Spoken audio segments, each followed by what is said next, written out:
and to the republic for which it stands, one nation, under God, indivisible, with liberty and justice for all.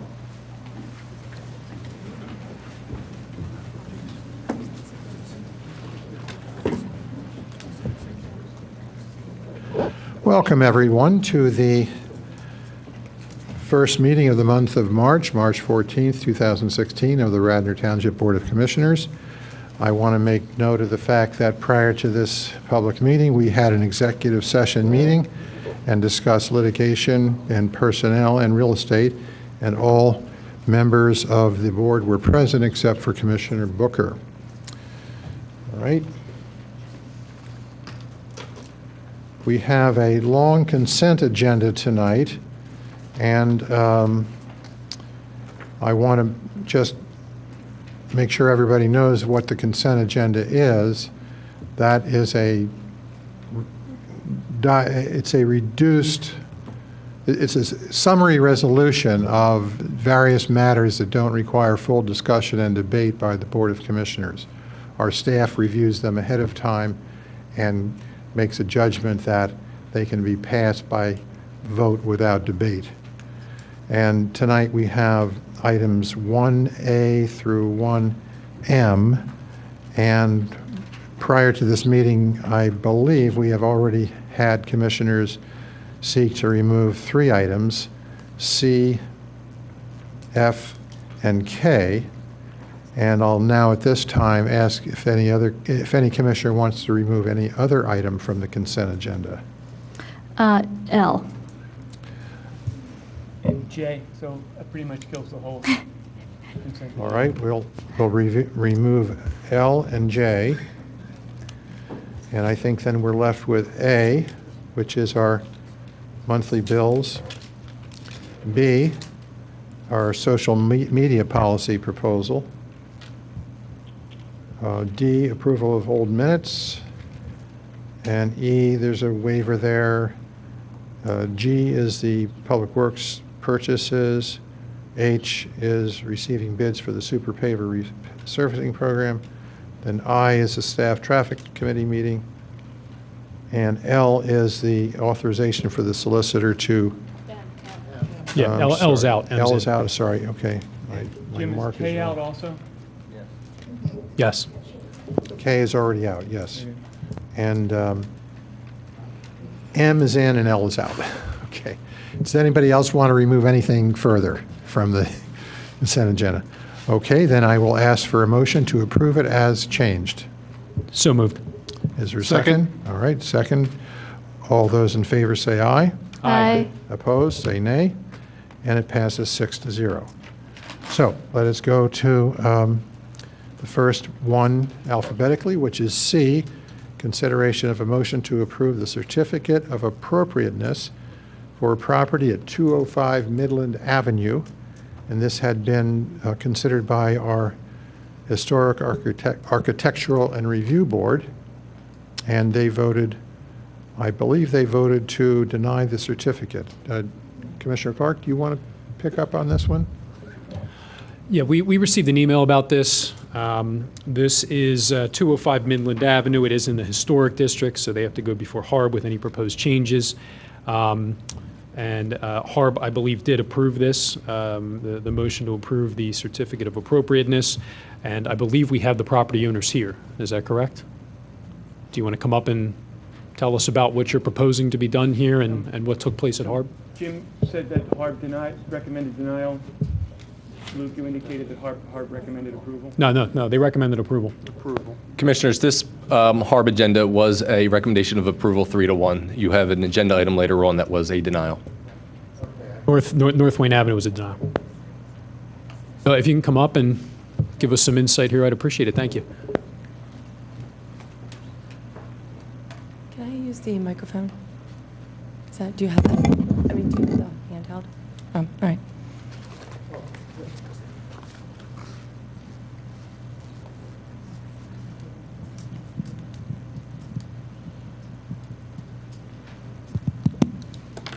Hello, my name is Elizabeth Springer, and I worked with Beth and Nate Connor on the plans for 205 Midland Avenue.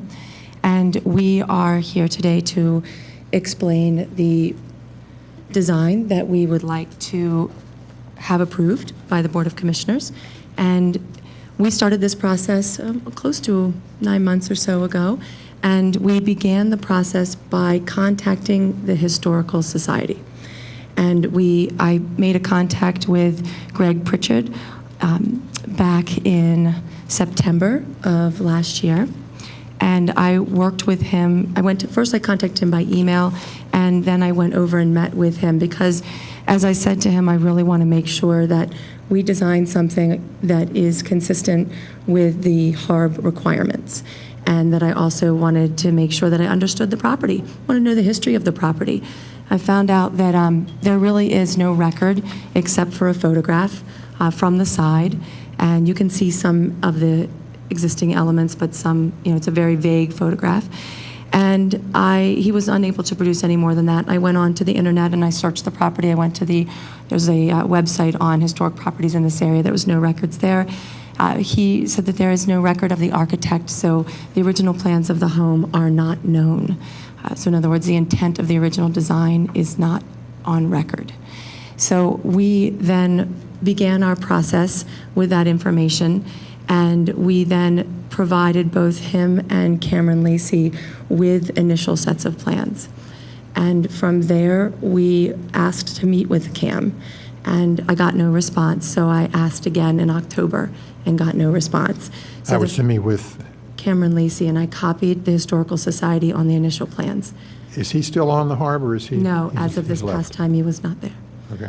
So my first intent was to make sure that we didn't waste anybody's time, that we came to the historical board with a design that worked with the neighborhood. And one of the most important things in HARB is to complement the surrounding area. And that's exactly what they want to do. They want to take a house that has some ambiguity in the design and really stick with one design or the next. This is a colonial style home. There are many homes on Midland Avenue like it. We showed pictures at the historic board of the other homes that are replicas of this home. It just has some facade pieces that were at some point put on that do not really represent the rest of the homes in the neighborhood.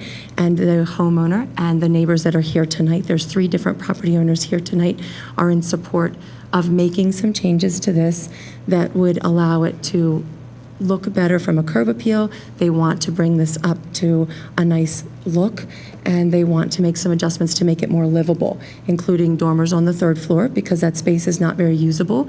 The ceiling, it has a 3rd floor living area, but it doesn't have the right ceiling height. The dormers would bring in egress, they would bring light into the house, so to be able to put dormers on the 3rd floor would be wonderful. But it would mean that you'd have to change the little peaks that are in the front of the house. So let me show you. This was part of our package. Possibly they can narrow in on that on the screen. And this is the front of the home. And we wanted to be able to make dormers in the 3rd floor, just like all the other colonial homes on the street. I'm sorry? Oh, sure. Yeah, here we go.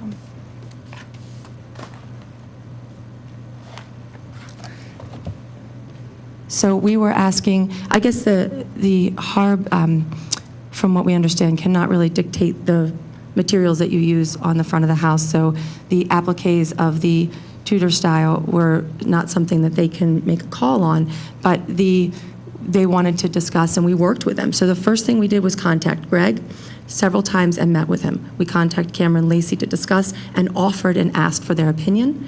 We then worked with the HARB to kind of come to an agreement on what could be done, even though some of their questions and things that they wanted done were really of things that they didn't really have a say in.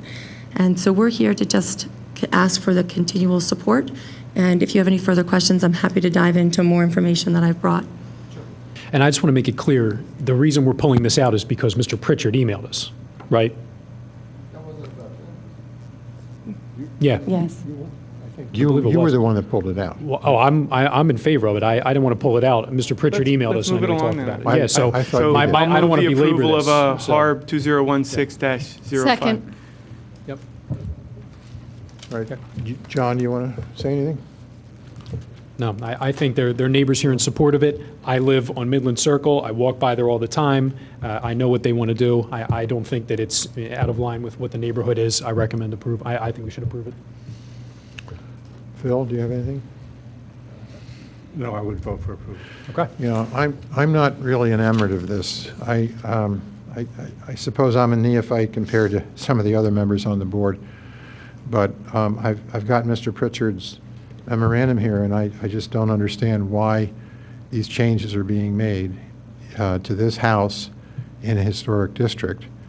What he is saying here, that the changes will create a confusing hybrid of architectural elements.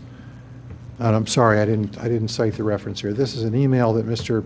Greg Pritchard sent to, I think, everybody on the Board of Commissioners yesterday, Sunday, and I hope you, Elizabeth, you got a copy of this and your clients did. I'm not sure if you did or not. We were not notified of this until this afternoon. Have you seen this, though, what I've started Yes. to? Okay. Yes. So at least I'm not ambushing you too badly on this.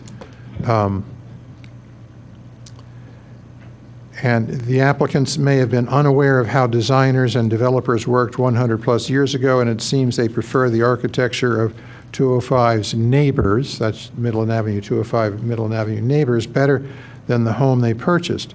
Citing the otherwise similar designs of the homes on the block, they propose significantly altering the appearance of 205 and making it better match its colonial revival neighbors.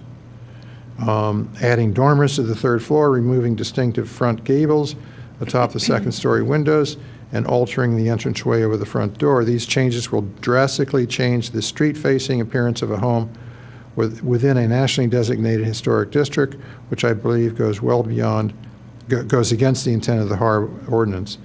From what I don't see it jumping out at me here, but I believe what he says here is that you're working with a Tudor, English Tudor style architecture. And even though that doesn't fit in with the colonial environment on that street, it was a peculiar approach to architecture at the time this part of South Wayne was put together, where a developer or a builder or owners would choose something different. They wanted to be different than their neighbors. And in this particular case, this homeowner chose the Tudor style. And I think what Mr. Pritchard is saying, and by the way, he's got a degree in architectural preservation or historical preservation.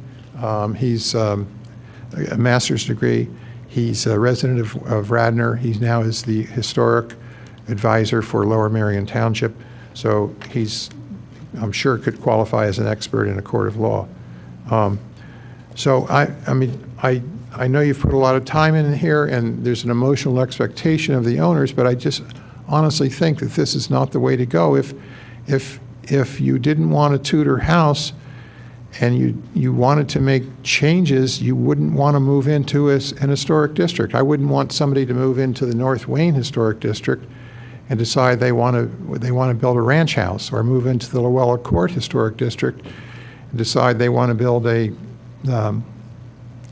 modern-looking home. We try to keep our districts harmonious and keep new construction and renovations consistent with what's already there. So for those reasons, I'm going to vote to send it back. I think. Have you seen the postcard? Did you Pardon? look at the postcard? Some of the items that are on the house now were not on the home then. Is that So what you showed us a minute ago? There's a postcard. You can see that some of the items were not there. So when the addition was put on, some of those things were put on the face of the house. And so what do you have? I think you said you've done research, but you don't have a picture or artist No, he rendering gave us of. one postcard, and you can see enough of it to see that there's not stuff on the front of the house. I mean, my point is that we worked with Harb to come up with a design that made everybody feel as if we were still maintaining the pieces that they thought needed to be there. And that was our whole goal. We did it in an order to try and make and fit the environment that those who were reviewing it in Harb thought best. And so that's what we worked with. Yeah. So we went through the process, and One of the biggest things in Harb is to complement the neighborhood and to stay in scale, and we're not changing the roof. We're taking that same dormer detail and we're just moving it up to have living space and usable space on the third floor and egress windows. We're really not changing it that I think we can drastically. just call the vote Yeah, I at think this we can point. call the vote Yes. and see where it goes. Well, I mean, she's rebutting what I said. I'm glad she did that, but I still appreciate that. I still don't think this is the way to go. And so I'm going to vote against it. Is there Okay. anybody in the audience that wants to say anything? All right. Okay, then all those in favor of the Harb recommendation say aye, Aye. and those opposed say nay. So it passes 5-1. Okay? All right.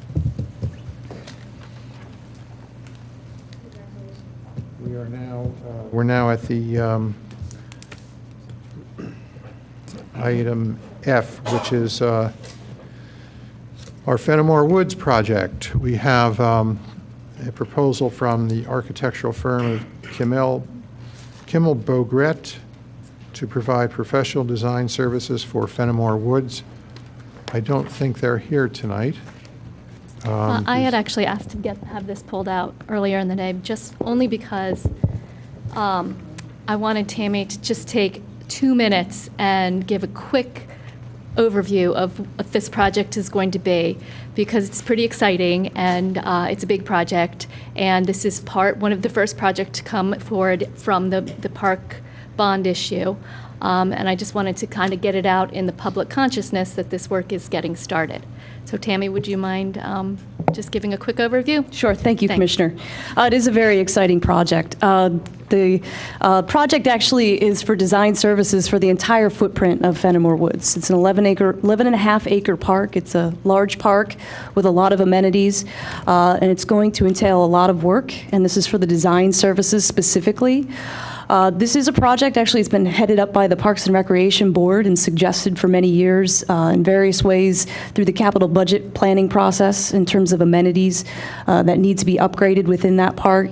It's a full rehabilitative project that entails everything ranging from the comfort station, which really isn't in use currently, so there are restroom facilities that need to be revitalized in that park. There's a pavilion that's reserved at that park that is heavily utilized, playground, and then of course there's a parking lot that needs some repair and reconfiguration. Additionally, and we've also heard from the EAC board, we know that there's a need for the pond to be restored. There's currently a lot of invasive species that exist in and around the pond. There's also a reed bed and algae removal system that's not functioning. I think the pond looked like a green ice skating rink not too long ago, this past fall, so there's a lot of work to be done. It's a project that has come heavily supported by the Parks and Recreation Board. I know they've formulated a committee that will actually work closely along with the staff. In addition to the rehabilitative services for the park, there's this particular resolution actually covers all the permitting. We're going to get a full site survey, a topo, and there's going to be assistance throughout the entire bidding process, as well as bid documentation development, of course, and construction documentation development, and the administration of all of that. We've worked closely with Kimmel Bogret through the entire Clemacrone rehabilitation process, so they are definitely, we believe, the ones that can take this great park that needs a little bit of work, make it amazing. So we definitely want to recommend them. We enjoy their work, and looking forward to having this park get back on the map.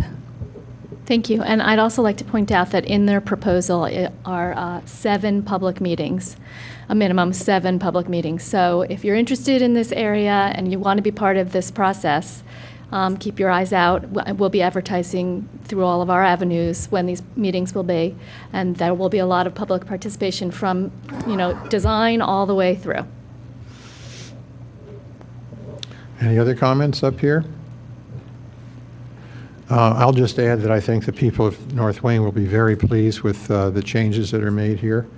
As Tammy says, they've been under consideration for a long time, and it's good that we were able to get our bond issue passed this past winter to authorize the money for this program, for the project.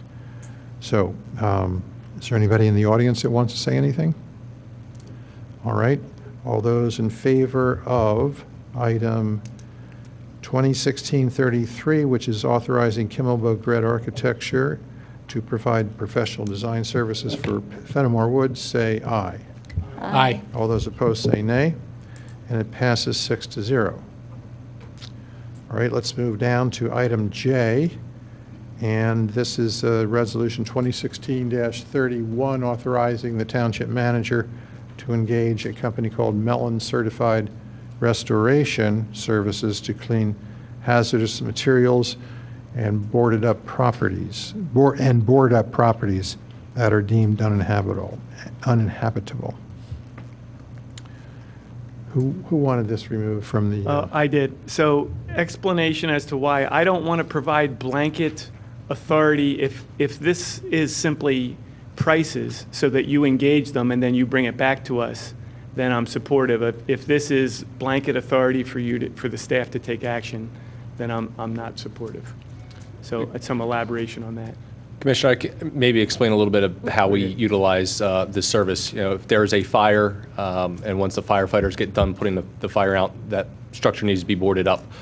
Sometimes that occurs 2, 3 o'clock in the morning. Similarly, if a car runs into a building and the building needs to be temporarily secured overnight, we would need to call in a company to come out and secure the building, and then turn that basically over to the property owner and the insurance company. So we need something in between to make sure that the building is secure, the contents are secured, and we utilize the services all hours of the day and into the night.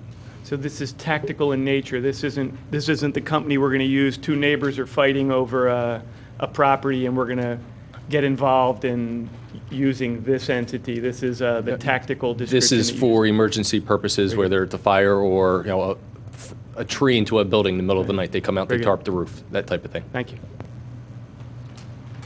Does anybody else want to say anything on this? Okay, does anybody in the audience want to comment on it? All right, I'll call for the vote. All those in favor then of Resolution 2016-31, authorizing the Township Manager to engage with Mellon Certified Restoration Services, say aye. Aye. All those opposed say nay, and it passes 6-0.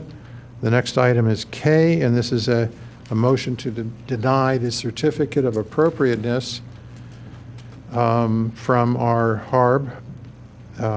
This is HARB docket number 2016-04, and the property is at 406 North Wayne Avenue. This would be as I understand it, a change in, this would be to tear the building down and reconstruct another building. And we are again talking about a district that is on the National Register of Historic Districts. This is the North Wayne District. Correct.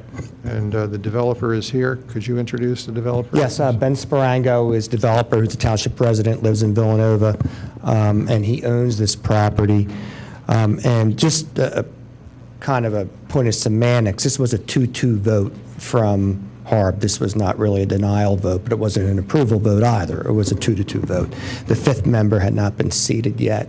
Actually, Mr. Sparango told me this evening they have made some changes to the plan, to the actual new building he intends to construct, and he would be willing to go back to HARB to present that new plan to them and see if that would be acceptable to HARB or not. I mean, that makes sense, right? At least would take you off this matter off, and we can be back, I guess, after the HARB. Well, I do think there are one or two members of the audience that are here tonight to speak about the general situation. Would there be any objection to having them speak at this point? I'd like No to. objection from me. I'm never going to say no to public comment. We do have a good amount of things to get to, so just want to be mindful of that. Yeah. Just, you guys want to come up? Kathy? Yeah, just, Mrs. Flanagan? just quick overview. You have the plan here, and And I was going to point out, this is currently a duplex, a two-family. The proposal is to demolish it and construct a single-family home. There are some issues with the house without getting into a whole lot of detail regarding it. It was a brick home. It was covered by stucco years ago. There is a small addition here in the back that you can see that does not have a foundation.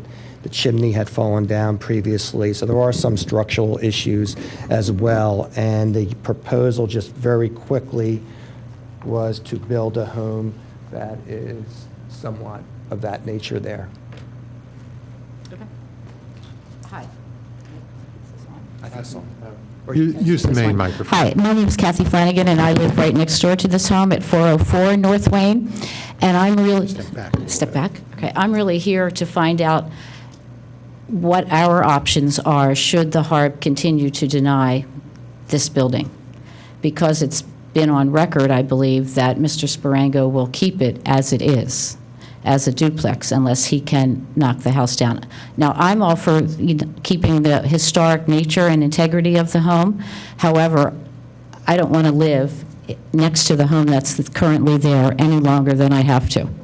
That home, I've been to the township many times, and they keep telling me it's up to code, it's up to code, it's up to code. And frankly, when the chimney collapses in the middle of the day and I report it, and it's got PVC pipes sticking off the side. I mean, it's really in bad, bad repair. And it's affecting our home properties. And I've been in my home for 32 years, before the HARB was instituted. And, I know Mr. Pritchard said something, maybe we should educate buyers about the HARB. Well, I bought before the HARB, and I support the HARB, I really do. But if I don't think this property should be allowed to stand as it is if the HARB denies Mr. Sparango knocking it down. My sense is your recourse is with the Board of Commissioners, because the HARB would just make a recommendation. Okay, that's Now, what I want to know where I would go next. I'd be comfortable proceeding tonight. My opinion is that we should grant the certificate tonight. I'm willing to wait if you all want to wait, but I don't need to wait. Based on what I've seen so far, I'm ready to proceed tonight. If you all decide you want to wait, I have no issue with that. Well, in other words, you're ready to go and allow him to tear the building down. Yes, and I'll give my reason if we decide to do that. Otherwise, I'll wait and see how it unfolds. I'm not willing to do that. I'll let you speak first. Oh, I'm looking around. Is there a position on the administration side? I support Commissioner Curley in this one. This has been a problem, and I agree with Commissioner Curley that this should be approved and the home should be removed. And looking at it, I suspect we're going to get a commitment from the property owner that it's going to be designed in the way that we anticipate it needing to be designed. So But we haven't, the whole reason, I agree that the building needs to come down and that the new building should be built. However, there's something about the plans as they were submitted that HARB was uncomfortable with. So now that we've had an offer to tweak that out, I think we should make sure that happens. That's what HARB is there for, to sort of encourage negotiation so that things end up looking more in keeping with the neighborhood. If we're headed in that direction, let's keep going in that direction. I think we all know we're going to end up with a new building there, but let's make sure it's the best building and the most in keeping with the historic district around it as possible. Well, I'm fine with that. I'm a little concerned with Mr. Pritchard's emails, who keeps saying, this is a valuable asset. We can't let it go. It won't be let go. And unfortunately, if he really wants it. Now, I don't know if he's on the HARB or not. I know he's a consultant to HARB.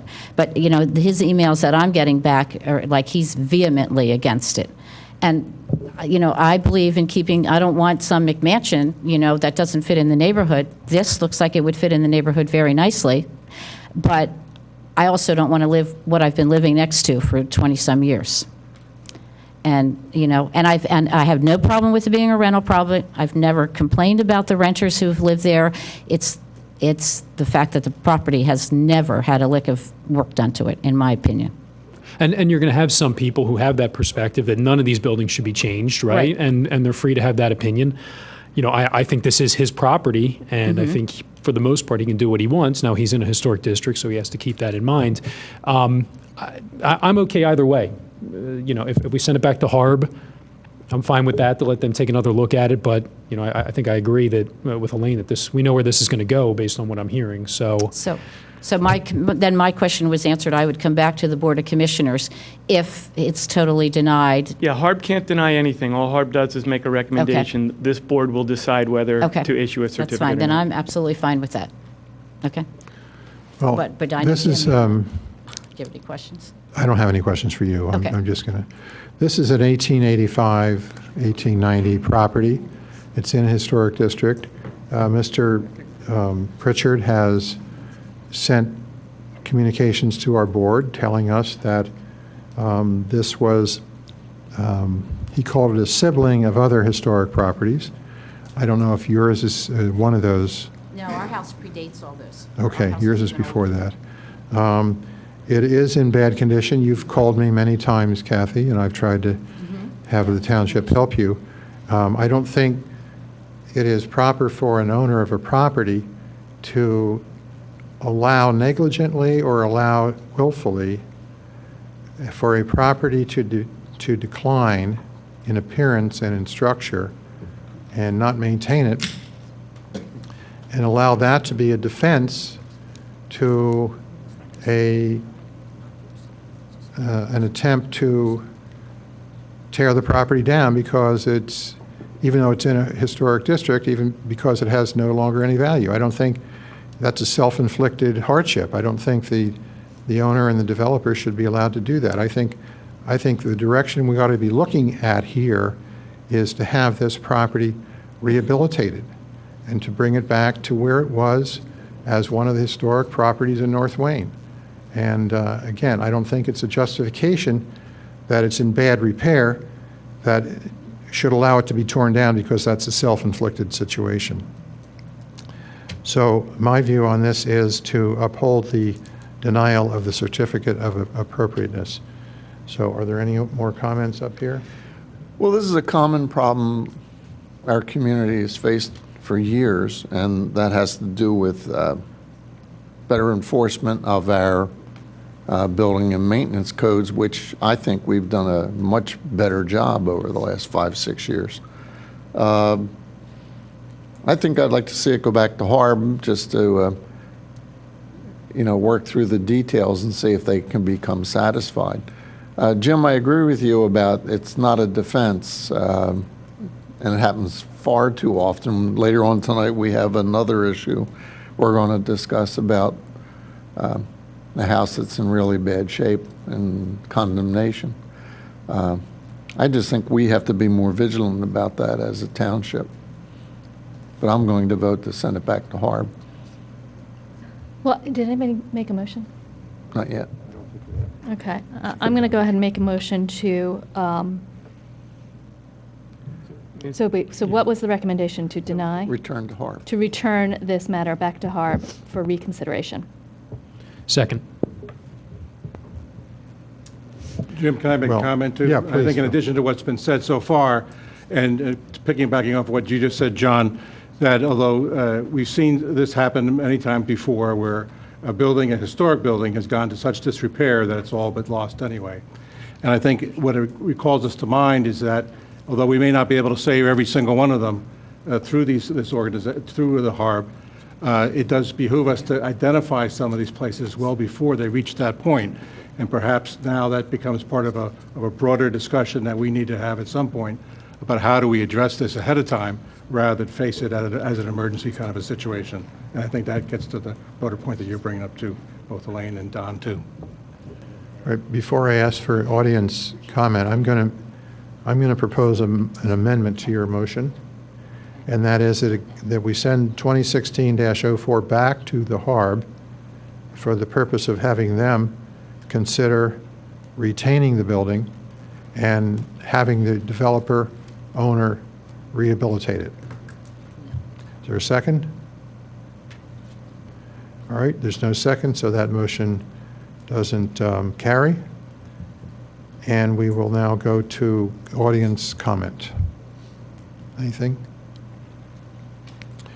All right, let us go then to vote on 2016-04, which is to send the recommendation, to uphold the recommendation of HARB and to return it to that board.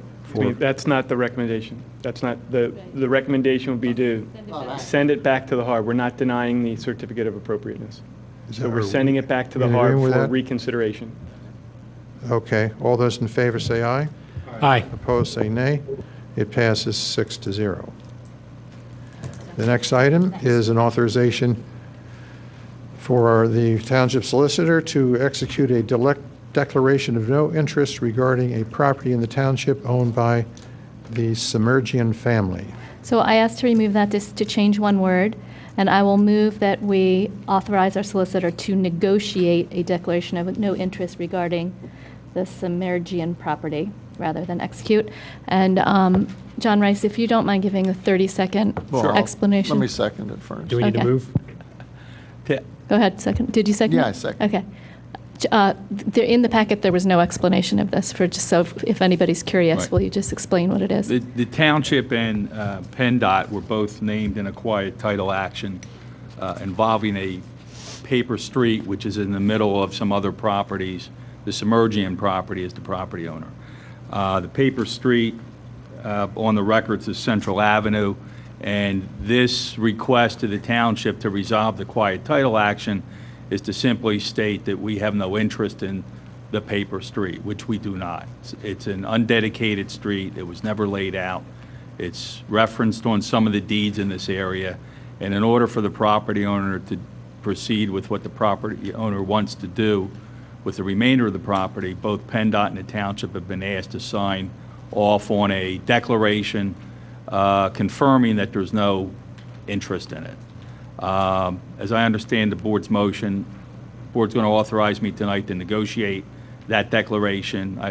The board passes that, I will do that and come back to the board with the results of that negotiation. But it's fairly straightforward. It's an old paper street on an old plan that no one owns. It's a orphan property. It's not in any of the deeds. All right, does anybody up on the board here want to comment further? Does anybody in the audience have a comment on this? Then I'll call for the vote on authorization. This is item L, authorization for the solicitor to negotiate a declaration of no interest regarding the Submergian property. All those in favor say aye. Aye. Opposed, say nay. It passes 6-0. And I think that's the longest consent agenda we've ever had. Okay, we're now at public participation. Does anybody in the audience want to come forward and say anything? Hi, my name's Leslie Morgan, and I talked to Bob and some others. I'm going to be presenting a PowerPoint for about 7 minutes, and I know that's a little over. I usually speak much under. And I will. I'm just getting the computer up that he taught me to do that. I live at 12 Farm Road. Oh, good. Okay. I'm presenting about 8 slides, some with pictures, so it's 12 altogether, on some of the things that have come up about the Willows, the mansion that's been vacant for about 5 to 6 years.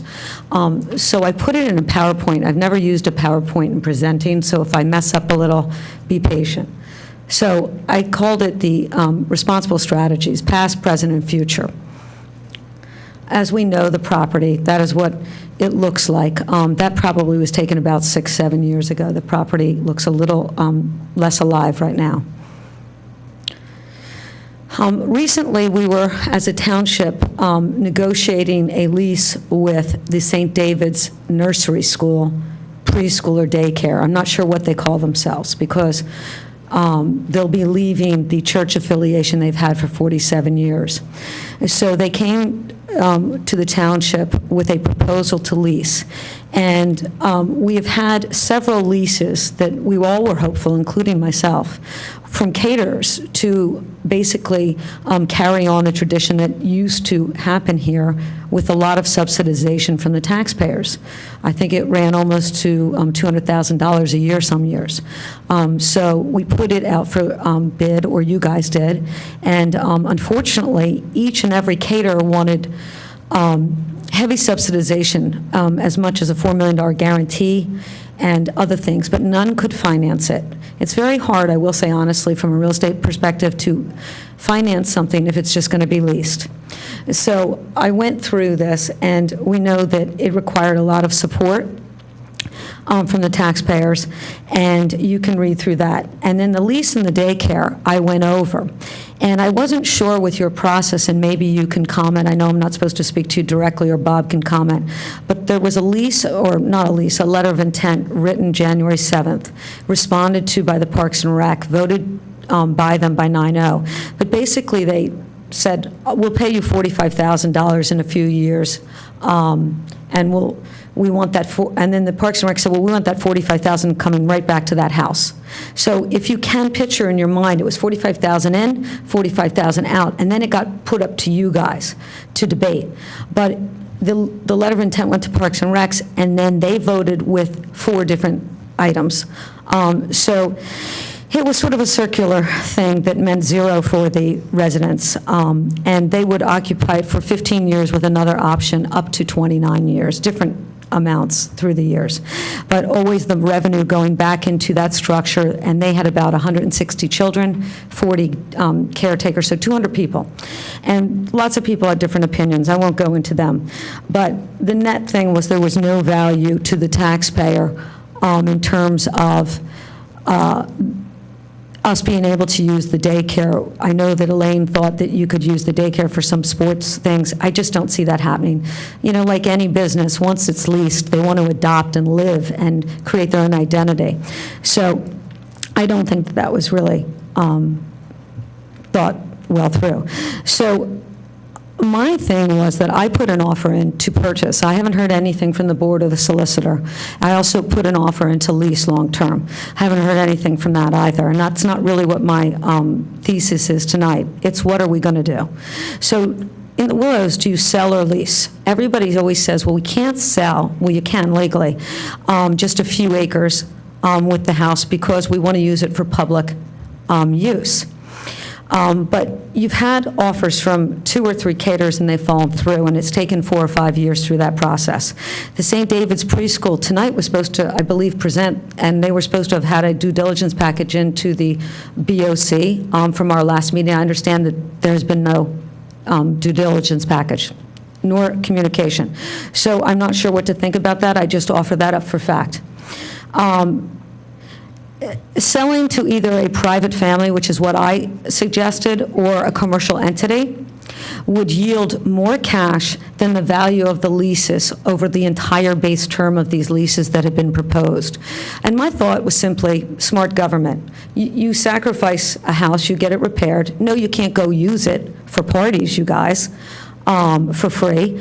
But you haven't used it for parties, and you never used it for parties for free for 6 years.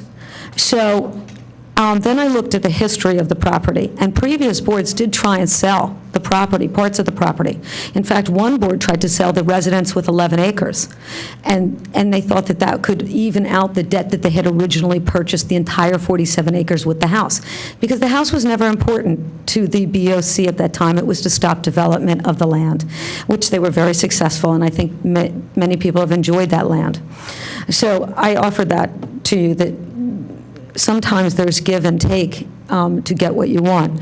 And my thought with my offer was that you could use the proceeds to rehab the also dormant building at the beginning of the property, which had already used taxpayer funds. So the other thing I wanted people to be listening tonight in the audience and at the board, respectfully, that the parking situation at daycares is very intensive year-round. They have camp situations in the summer, certainly on the weekends not, but year-round. So I drive to Wilmington quite often, and one of my routes is right by St. David's, and I also go to St. David's. And I always thought to myself, well, the parking is always full there. And so I took a picture, and on the day that I took a picture, it was random because I had a meeting in North Wilmington, it was not only 100% full, there was overflow into our park, Ditmar, there. And so here, this picture is our Radnor truck. You can see it because they were there that day cleaning up Ditmar. But these were all St. David's parents. And I even caught some walking over to their facility here. Not that that's wrong. I just point out that it is an intensive use in parking. So it does overtake things. And then we do know from living in this area that other mansions have been rehabbed for this purpose. So to be honest, yes, I actually grew up with a family who grew up in this house that Goddard is in right now. And I went over there, and they, again, had a full parking lot. And I wish I could, oh, sorry, hold on. I don't think if you can see this, I don't know how to make this picture come closer, but in every single window, there's lovely little kids' art, as there is at St. David's, as there should be in any preschool. All the art is plastered all over the windows. So a building does adopt one's personality, and especially dealing with young children, and it should. I've got no problem. It's just that I don't believe that public use, no matter how hard you tried with a daycare, would be something that would be valuable. Here is the lot line for what St. David's proposed. So you have the mansion here. You have a short driveway, and then you have half the parking in the Willows Park. And so for a school that obviously by law is basically a daycare, and 50% of the residents reside outside of our township, the use would be intensive. And I think that would be with any daycare. Less with a caterer because there's more at night and on the weekends. So again, on this page, I go into the process on how it reached the board, and that somehow there was a letter written to Parks and Recs, and Parks and Recs voted. I'm sorry, is there a question for me? Commissioner Schaefer, is there a question for me? Okay, I would like your attention. Okay, I'll wait until you finish. Thank you. This, and Bob will get a hard copy of this and my thumb drive copy. It just talks again about the circular thing, that the proposal was 45 in and 45 right back to the building that's 100% occupied by the kids. Some from our community and some not. Then we have some ideas that are to demolish it, or to demolish it and then selectively reconstruct our ruins. And I go through what I know to be costs in our neighborhood. The Villa Stratford gym, that Bow, it's about the same size building, but a much heavier building. It's all stone. It costs about 100 to 125 with footers out and compacted fill to demolish. So that's a cost that probably could be had from your budget, operating budget.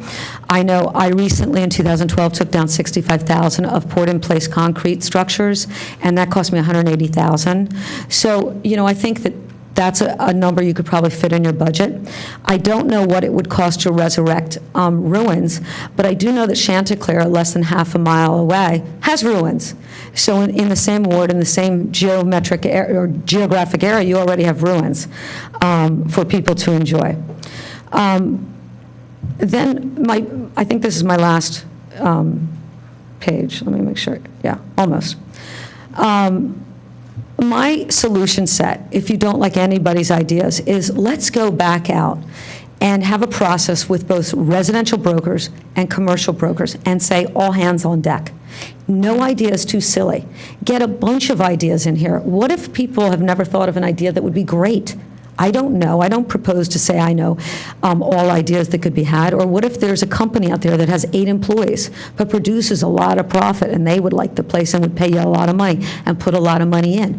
You don't know. Put it with experts to let them run the process like you do Kimmel Burgett and everybody else. And so that you get a lot of ideas out there. It's in the public purview and everything. You don't have to discuss their numbers. You can do that in private. But you get a lot of ideas. And before you choose to demolish it, get as many ideas, both commercially and residentially, as possible. I mean, I think that the time is right.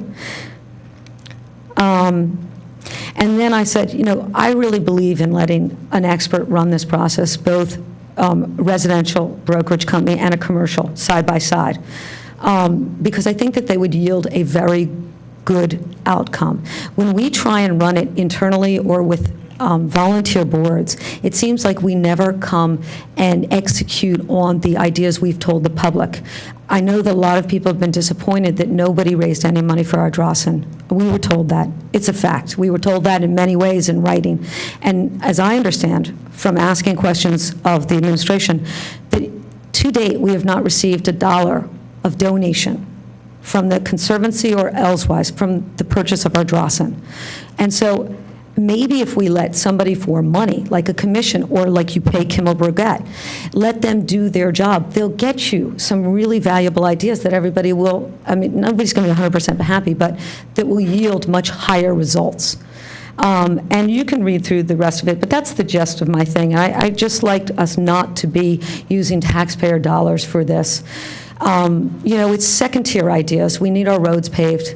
We need our traffic calmed. We need first-tier ideas before we raise debt again or increase taxes. And I think that that would be the majority of the people. Thank you so much. Thank you, Leslie. It might be helpful right now if Bob, you just give a quick update on what where we are with the proposal from the expected proposal from St. David's Nursery School. Sure. At the last board meeting, there were specific details that were given to St. David's Nursery School, information that we wanted to get by March 7th, the deadline. There were some details. We had not received that information by the 7th meeting. We are still awaiting those details. As soon as we receive that information, we will post it to the website and then give us an opportunity to review those details. And at such time, then they will be scheduled to be in front of the Board of Commissioners here. And at such time, then we will post that and put that out to the community. Okay, and I'd just like to make two clarifications, just so that we're all on the same page. There were some references to negotiating a lease and a letter of intent, and I want to clarify that where we are right now is the township received a very vague proposal. That's what the Parks and Rec Board looked at. And the decision from that board and from this board was, let's keep exploring. And that is where we are right now. We're in the keep exploring stage. And the things that Bob was referring to, the due diligence items that we were expecting is all in the let's keep exploring this. So there wasn't actually a lease being negotiated because we didn't even really know yet whether some of the threshold issues would be satisfied. And in my opinion, the number one threshold issue being whether there would still be continued public use of that building and whether that was realistic and how it would look and physically what it would look like. And we still don't know that. So I want everyone to understand that there's not actually a lease being negotiated right now. There's no letter of intent floating around out there. We're in the exploring and waiting for more detail stage. Commissioner, if I may just add some of the things we're looking for. As part of that, we were looking for the construction detail costs, a definitive plan for all the improvements to be made to the mansion and the entire site, a detailed sketch plan, the proof for evidence of St. David's Nursery School's financial resources to complete the project, written commitment to establish a PSA, as well as reimburse the township for any legal expenses in the event there was a legal action brought against this project, similar to what was done with Agnes Irwin. A clear timeline to complete the project. I know there were some concerns of whether or not they'd be able to complete it within the timeline. Complete a traffic study at their expense. We also had asked for them to detail that in the initial proposal that was made to the township, that the township was going to assume certain things. We made it clear to them that the township was not going to assume any liability for the structure and any and all environmental concerns to the mansion. So we were waiting for that to be come back in a written format, as well as defining what that public use looked like. So those were the items that we were looking for by March 7th. We did not receive that in time for us to review, as well as to put out at least 7 days prior to the board meeting, so the public had the opportunity to review it as well as the board, and then have for the staff. So, and I believe also too, that both the Parks Board and also our CARFAC group, also their recommendations were also, I believe, contingent upon seeing, again, the recommendation was made to further pursue this with dialogue, and not the recommendation until we saw a lot of this additional information. So that's where that stands. So we're still waiting on the information. All right, Bob, thank you. Anybody else? Christina? Good evening. My name is Christina Peroni, and I live on Walnut Avenue. Regarding this particular issue of the Willows, I feel like we're going about this backwards, meaning you guys are the ones who are supposed to determine, do we want to do something to the Willows, and if we do want to do something to the Willows, then we go and put out RFPs to get that done. In this particular issue, of course, the township employees, and nothing against Bob, would like to have less property to take care of. That's just makes sense. That just makes, it an easier job. As far as residents go, and I know a lot of people on the board, parks are of huge value to the residents. So I would just say, what I don't like about this is that it's coming out of left field, meaning why are we all of a sudden considering a nursery school? I am opposed to that 100%, but regardless of that, there's no due process, and you guys should be saying, we want to end up with zero cost, or we're going to end up with 50,000, whatever it may be. You make the direction, and then other people can come up with ideas on how to execute. But here, I heard Leslie going and putting in an offer to buy it. What if I want to buy it? Or what if somebody else, we can't be doing just people who decide to do it and put in an offer and then we do it that way. I'm opposed to doing anything other than enjoying this beautiful park, because it is a beautiful park. But if you're going to do something, you have to let everybody do it. You can't just let people who are in the know go and put in a proposal. So I would ask you to trash this whole thing until you guys decide what you want to do at the park. Thank you. All right, thank you. Mr. Chairman, if I may just want to answer Christina's thing, 2 things. One is I just want to make it clear, we don't do anything just to make it easier for us. One is this came to the board almost 4.5 years ago. The building was falling down, disrepair. We were spending money into a building that is in desperate need of repair. So I just want to say we didn't do anything to make it easier or less work for us. I just want to make that clear, is when you look at business-wise, you don't spend money on something that really is in bad shape. You're either going to put money into something that is worthwhile, or how you operate something, because it's a mansion that you're using as a catering business, which was never made for commercial use. So I think sometimes you look at making smart decisions and business decisions and where you invest your money, and not on, well, we just want to work less. So I just want to make it clear, we're not trying to shed ourselves of work. And if that was the case, we wouldn't have shrunk staff and actually added additional work to our folks. The other part is this process started over 4.5 years ago, and we're still here. So the board actually has given directive to where we are. Still working through this process here. So again, ultimately, you're correct. It is coming in front of the board, and the board will be making these types of decisions here where this goes. So we're still following 4.5-year road, and still want to recognize that, the Parks Board has still gone through this. CARFAC was involved with this, and the board's still, looking at these different options. So I think we're almost hitting the end of the road here on this one. So there will be some ultimate decision that the board will be making on the fate and future of the Willows Mansion here very soon. All right. Anybody else? I'm back. Hello, how are you? I'm Kimberly Rolfe. I live on Pine Tree Road, and short and sweet, because we have a long night, I'm sure. We've been dealing with the calming of the traffic for about 2.5 years. We had the first report, the comprehensive report, November 7th of 2014. We had another comprehensive report, October 28th, 2016.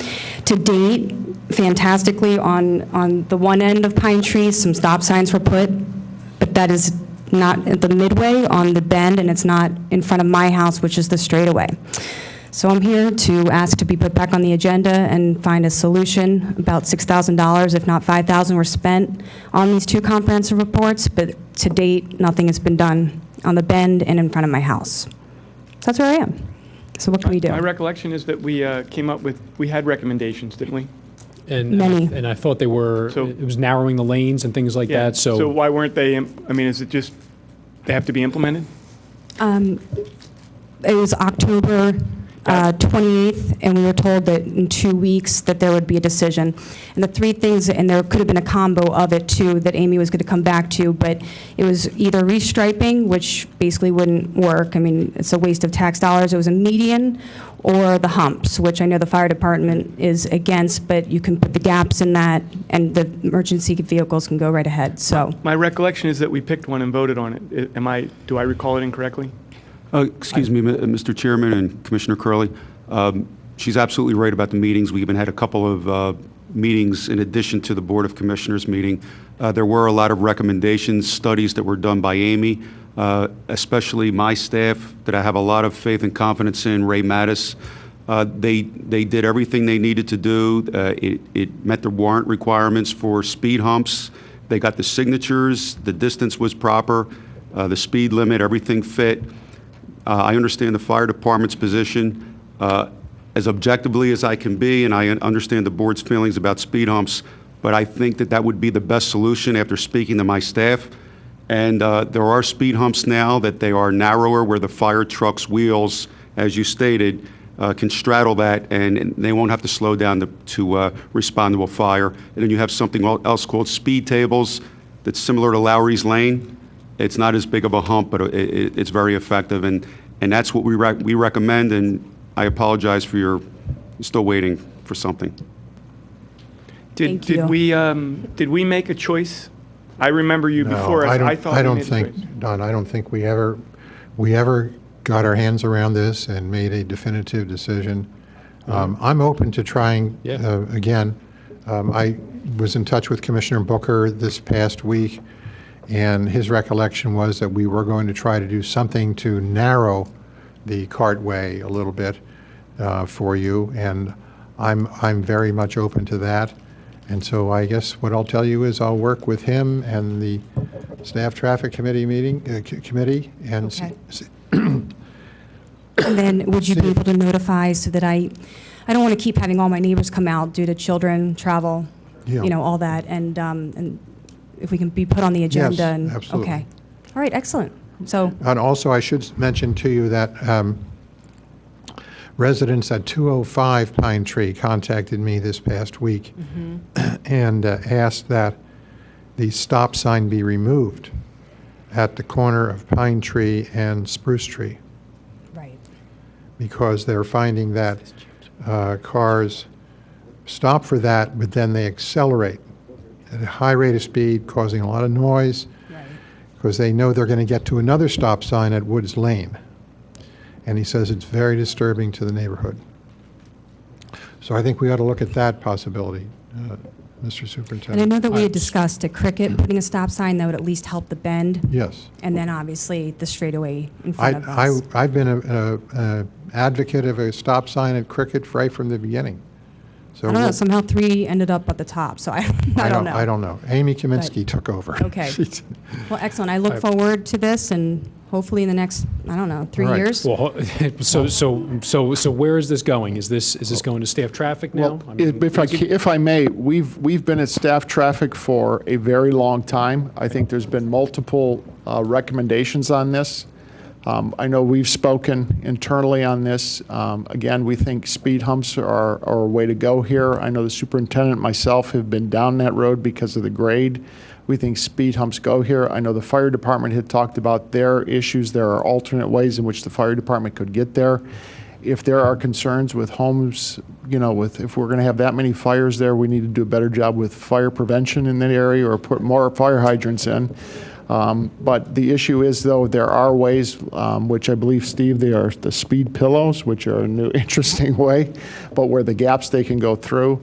I think we can go there. And then, Jim, you talked about the stop sign in that one bend there. We can look at that. So, staff traffic has looked at this for Let's years. get on the agenda for the next We will meeting. try to get We can this on definitely the look at next that. agenda to be able to pursue that and get this on for the next agenda. Thank So you, I appreciate it. they've looked at that. We'll have the board move on this. Come ahead. Just as a quick What's your follow-up, name? it's Barbara Barnes, and I live at 217 Pine Tree Road, and my neighbor is Suzanne Fleming, who lives right next door. And we're at the Woods Lane, Pine Tree Road intersection.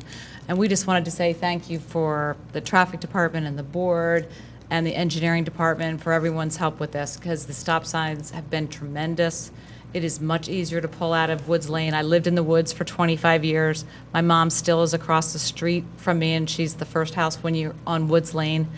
And it is much easier for the elderly, for young drivers, for everyone pulling out of there. They don't have to gun it pulling out because there's a blind curve. Yes, and for the kids who cross, for the joggers, the walkers who go from North Wayne Avenue, or I'm sorry, Northwoods, the other case earlier, Northwoods to the woods, there's a lot of walkers, joggers, and it's just been tremendous that we can actually cross the street without having to literally run for your life. So it's been great. We just want to say thank you. Also, the bus stop, the bus drivers are much happier because before they didn't know where to go. They knew when people came around that curve that they were afraid they were going to get hit, so they were always moving the bus stop. And all the moms at the bus stop are very happy. So thank you very much. Thank you, Mrs. Barnes. So, Chief, we'll be... It'll be this Wednesday, sir. I just talked to Lieutenant Block. This Wednesday morning? Yes, sir. At 10 o'clock? Yes. Kimberly, you heard that? Dan Sherry, Wayne. We'll start my comments by stating that I found both Ms. Morgan's presentation and Ms. Peroni's comments very interesting. You never know exactly what you're going to hear at these meetings, but one thing that Ms. Morgan brought up was the lack of contribution by the Radnor Conservancy to the Ardrossan estate. Now, when Ms. Morgan brought that up, there was not an interruption from anybody up on the dais or from any staff member, even though we have up on the dais 2 former executive directors of the Radnor Conservancy. The Radnor Conservancy has been around since, I believe, at least 2004, maybe even prior to that. They have remained in existence every year thereafter up until the present day. They boast 300 plus members. Their only discernible goal was the acquisition of that Ardrossan property. Now, I have asked over the course of a year how much the Radnor Conservancy has actually chipped in for the acquisition of Ardrossan. Okay, last time I did that, the response from Commissioner Elaine Paul Schaefer was it is less than 6 figures. That's it, which could be a hay penny or it could be $99,999.99. When I attempted to follow up on that question, well, Google John Nagle and Radnor, and you'll find out what the reaction was from at least one person on this dais. Now, I guess I shouldn't be terribly surprised that the Conservancy hasn't dedicated anything to the Ardrossan parcel, but it is unnerving that this organization, enabled by 2 former executive directors on this dais, continues to have some type of standing, any type of standing in Radnor Township, given that. That's a farce. That group should have no position at any table unless it's their own dinner tables in the future. It's outrageous that no money would be put towards Ardrossan, with that being their only goal. Now, moving aside now from the Radnor Conservancy, there is an ordinance that is before you all tonight titled Ordinance 2016-03, and that has to do with stormwater. There's been a tremendous amount of chatter over email in the last 48 hours about this particular ordinance and how it was advertised and how it has been changed. But before we really go into that and how it was changed, I'd like to ask a very, I hope, straightforward question. Is this ordinance supposed to be a budget revision or amendment? It is currently titled An ordinance of Radnor Township, Delaware County, Pennsylvania, updating the 2016 capital budgets by amending the capital plan to include the Stormwater Fund capital program pursuant to the Home Rule Charter. Is this a budget amendment or a budget revision? I wouldn't know what the difference is, Dan, so I'd have to hear that between You have counsel here, you have Explain to us what that is, Mr. Sherry. An explanation as to what that is. What's a budget revision? Being asked by the township solicitor, who is here. Explain what the difference is. Is there a difference, counsel? Is there a difference? It's your question, sir. Continue on. I'm answering your question. Can I just let the answer take the form of a question. Is this a budget revision? So I'm going to give you my answer. I don't know the difference between a budget revision and a budget amendment. Was that the other item that you identified? Budget revision or budget amendment? Is it one of the two? I would think so, yes. It says Very good. Here's the reason why I'm bringing this up. And you have a little bit of time before this comes up on your agenda. The way to amend or revise a budget is something that is set forth in Radnor's charter. It's section 7.08A. States as follows. Budget revision by new board, which is what this is. Nice to see you, Mr. Clark. Nice to see you, Mr. R. You won your elections. You're now up on the dais. Budget revision by any new board, notwithstanding any other portions of this charter, in any year following a municipal election, if the fiscal year is on a calendar year basis, which is what this is, right? Our fiscal year starts January 1st. Am I accurate? Nod, nod, nod. January 1st, 2016. Mr. R, you're nodding. Okay. The newly elected board may, within 45 days after the start of the fiscal year, which would be 31 days in January, February 14th, it's a number of weeks ago, enact a revised budget. Enact, meaning put into law. I see Mr. Rice over there looking into a booklet right now. We are more than 45 days after the start of a fiscal year, and you are attempting to revise the budget. You have a charter. You have plain language of a charter. Did nobody bring this to your attention that perhaps there is a time limitation insofar as revising or amending the budget? I don't think this is a revision. I think I now know the difference between a revision and a budget and an amendment. So a revision is when a new board takes over and wants to undo what a previous board does. And typical, the borough, the codes, the township codes, the borough codes, and our charter have that element in them. A budget amendment is when a board wants to change the budget, and the board has the authority to change a budget. Which was already approved last year. So this is not a revision. There is a technical distinction between revision and budget. This is not a revision. This is a budget amendment.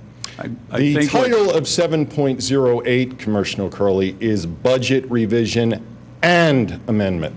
So it includes both of those. Now, the fact that you're now up here grasping and trying to figure out what is this, why might this be this, why might not this be this, is embarrassing. Not to you, but to your counsel, who apparently has not apprised you all of any nuances there. As a result, it falls upon the community to come in here and ask you, what is this? This is a very awkwardly worded ordinance. Now, again, we'll get into, boy, wow, why was that language in the ordinance changed? And gee, there's a spreadsheet that appears to be materially altered between the time this thing was introduced and when it's coming forward into a vote. But why would this even come before the board unless there was some level of due diligence done by the solicitor to provide you an opinion as to, well, this doesn't appear to comport with 7.08, even though 7.08 says revisions and amendments. If it's time barred, why even take any time at all? Why pay Mr. Rice to write whatever this is or to advertise whatever this is? And this, again, is not something that occurs in a vacuum. This happens over and over and over again with the solicitor, who was approved, again, unanimously by the board, at least by the people who were present. So, again, I don't wish to belabor the point, particularly because my 5 minutes, I'm sure, will either soon be expired or Mr. Nagle will call for my 5 minutes to be expired. But please, at a minimum, when you're planning to do something to the budget, which this clearly is, it's revising the budget, it's changing the budget. Language in here talks about amending it. Make sure that you are comporting with your own charter. And by the way, John Rice announces right now that you don't have to comply with your charter. It's not the first time he's done it. He stated that with respect to executive session. Many people have seen the videotape saying that you could go into executive session beyond which is actually contained in your charter in terms of the enumerated exceptions. Your time is valuable. We've introduced resolutions actually to cut down on the amount of time in the meetings. Why would you expend resources, and now I'll have to get creative to walk back with what was just said on camera and John Rice over there babbling about, well, what's the difference between an amendment and a revision, Mr. Sherry? What's the difference between an amendment and a revision, Mr. Sherry? Mr. Sherry. He should know that, and he should know what's on the agenda Thank you for your what comments. becomes to this board. You're well over. Are you listening to me, Mr. Sherry? Oh, you're all the time. You're well over your All the 5 time. minutes. Mr. Sherry, you're stealing time again, Mr. Sherry. And all we're hearing are personal attacks again. That seems to be your habit. From an individual. You're well over your 5 minutes, Mr. Sherry. Paid to be here. You're well over your 5 stealing minutes. time. Please. For not actually evaluating the charter. That takes some gall. That takes some gall. I would obviously expect that from John Rice, but this is the check. This is the check. Mr. This Sherry. board is the check to prevent this type of mischief from going forward. Call that man on the carpet when this comes up to an Mr. agenda Sherry. tonight. Ask him to explain himself to all of you. You're finished. Indeed. Speak to you all in a little bit. Any other comments? Mr. Halloway.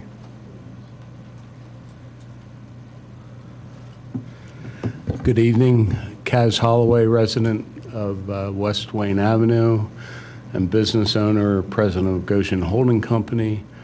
I'm here to comment on the motion to approve the proposed National Lands Trust implementation of the trail system. And first, I'd like to say I think it's an excellent proposal. I just wanted to ask a question and clarification on page 3. But Kaz, that is coming up. You're premature. Am I allowed to speak at that? I wasn't sure if I had to. Yes, you can speak when that comes up. That's fine. Please, yeah, thank you. Okay, thank you. Thank you very much. Any other public comment? All right. Let us go now to committee reports. No, we have an appointment to one of our boards. Two of them, Jim. Two? Okay. Mr. R., Commissioner R. Thanks, Jim. We have 2 appointments. The first is for James Dolan Jr., appointed to the Code Appeals Board, and the second is Andrew Kalin, appointed to the EAC. I'll put that motion in. Thank you. Is there a second? Second. We have interviewed these people and find them qualified. Is there any comment from anybody up here? Anybody in the audience? All those in favor of those 2 appointments say aye. Aye. All those opposed say nay. And it passes 6-0. All right. We're now going to go to Resolution 2016-42, which is to authorize the Township Manager to enter into an agreement with Allura Business Solutions for information technology, infrastructure, installation, and managed services.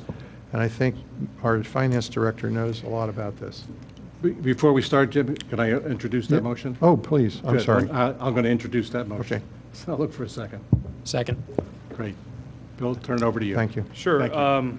Hopefully members of the board had an opportunity to read the resolution itself, the legislative summary, and then we also put together what I'm sure everyone would describe as a riveting video, a 12-minute video on the topic. We are not actors, but hopefully the information in the video was useful. The genesis for this resolution goes back to the November board meeting where we had the discussion about the ERP software. At that time, we presented the resolution authorized us to negotiate with Tyler either to buy their cloud-based service or their service where we would host the data on site. The presentation at that time was geared more towards the cloud-based given our IT staff and the infrastructure as it existed. We didn't feel as though adding that amount of data and load to the current IT structure was going to be feasible. However, during those discussions, and Jim, if you could switch over to my laptop real quick, we'll just take a real quick look at the comparison. Let me get the right screen up here. So back in November, we presented, if you'll recall, most of the discussion that night was surrounding these numbers here, and the concerns were that Tyler Technologies' cloud-based solution was going to be significantly more expensive, A, than we're currently paying, which is the dark blue bar here, and B, versus the other two proposals we had. So we left that meeting, and the first item we worked on was, what do we need to do to our current IT system so that we could host the data? Bob Hale, our IT coordinator, along with Steve Giancristoforo, our part-time coordinator, worked together, reaching out to 3 different firms. We received pricing and proposals from all 3 regarding the installation of what would need to happen to our IT network in order to host the data. In getting those proposals back from all 3, the recommendations were, the scope was that there are larger improvements that could be made to the IT infrastructure and network that would not only allow us to host Tyler, but make changes to the entire township data and network and pull in everything that we have under one improved system. So based on the pricing and the proposals, we shifted gears, and that's really what we focused in on. So that is what the resolution tonight in front of the board is asking for, is authority or authorization to enter into the agreement to make those improvements to the infrastructure, and then to buy the ongoing managed service costs associated with the new IT network. And real quickly, let me jump over to. These are the 3 prices that we received from from Allura, Strategic Link, and Omega. The proposals consisted of 2 components. There's the upfront cost, the installation of the hardware and software initially, and then there's the ongoing maintenance. Allura by far was the lowest on the upfront costs, and then let's see if I can figure out. There we go. And then on the annual costs, Allura and Strategic Leak were very similar, and Omega was a little bit out of the price range that we were looking in. So when putting the proposal together on how to fund the improvements that are in tonight's resolution, I went into a little bit of detail in the video. First of all, sorry, let me jump. The upfront cost of $87,000 and some change, we're proposing to use roughly, well, not roughly, exactly half of those costs from the 2016 capital budget. Those appropriations are already exist. There were several items in the IT budget that were going for updates to the network anyway. And then the other half being that, again, the whole reason why we started the evaluation was for the ERP. We would pull the other half from the money set aside for the ERP. So we're not asking the board for any additional appropriations for the upfront costs. Then where it gets a little bit more confusing is on the ongoing costs, it's estimated that we would spend about $35,000 in change for the managed services for the network moving forward. What that includes is the non-technical version is the constant database monitoring. That's 24/7. There's always something looking at the activity going on over the network, making sure that everything looks okay, is flagging exceptions, and then helping to address those. At the same time, there's disaster recovery included in that. That's critical from the standpoint that first of all, it's something that's been included in our management letters from the audits, so this would resolve that in that we would have a documented disaster recovery program that is more up to date with what the industry would demand, and absolutely able to get the township up and running again if we were to have a disaster, whether it be at this building or if something got in like a virus or something got actually into the data that required us to recall or to pull one of our recovered data. So the 35,000, what we're proposing is that first of all, we currently pay SunGuard $62,000, $63,000 and change for maintenance now. In the coming months, we're going to have a resolution in front of the board recommending that we go with Tyler for the in-house service, which is going to carry a year two cost of just shy of $50,000 or $48,000 and some change. So there's an immediate savings versus what we're paying now. Those savings would help offset some of the additional cost, roughly half the additional cost for the ongoing IT maintenance. The other portion of the ongoing costs are that if we don't go with Allura, we would buy disaster recovery and database monitoring services from Tyler for just the Tyler piece of the software. And that was, Tyler has quoted that at a little over $24,000 per year.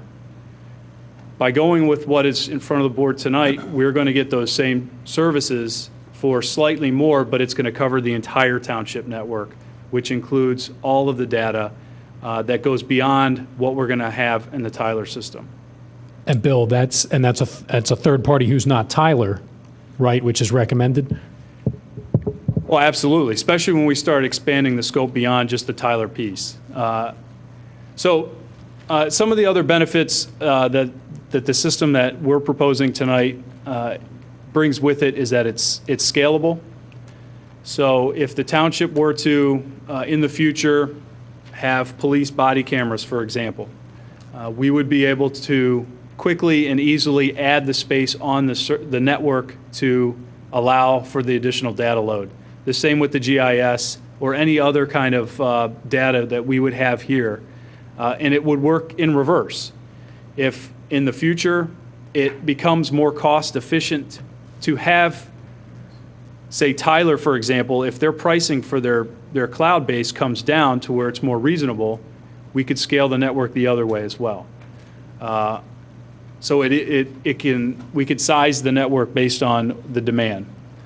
Now, some of the more technical things I won't get into here that were included in the video is a lot more efficient use of the network or the internet that we buy. The switches and routers are current, which will just it'll enhance our security through the firewalls, and it'll help manage the internet traffic. So really what it all boiled down to is that based on the concerns of the higher price for Tyler, we were actually able to come up with a solution that is actually greater in scope than what we initially were thinking about, but provides infinitely greater benefit to the overall network. And so that's why it's in front of you tonight. And I think, if I'm correct, if I'm reading this right, on page 2 of your memorandum, you have outlined or specified the savings as $13,300, $5,000, and $24,140. Yeah, just to be crystal clear on that, so there's no confusion down the road. The $24,000 piece of that is more opportunity cost savings. Those are additional costs that we are going to have anyway with going with Tyler. So instead of paying $24 to Tyler, we'd be paying $35 to Allura and getting far greater scope and service.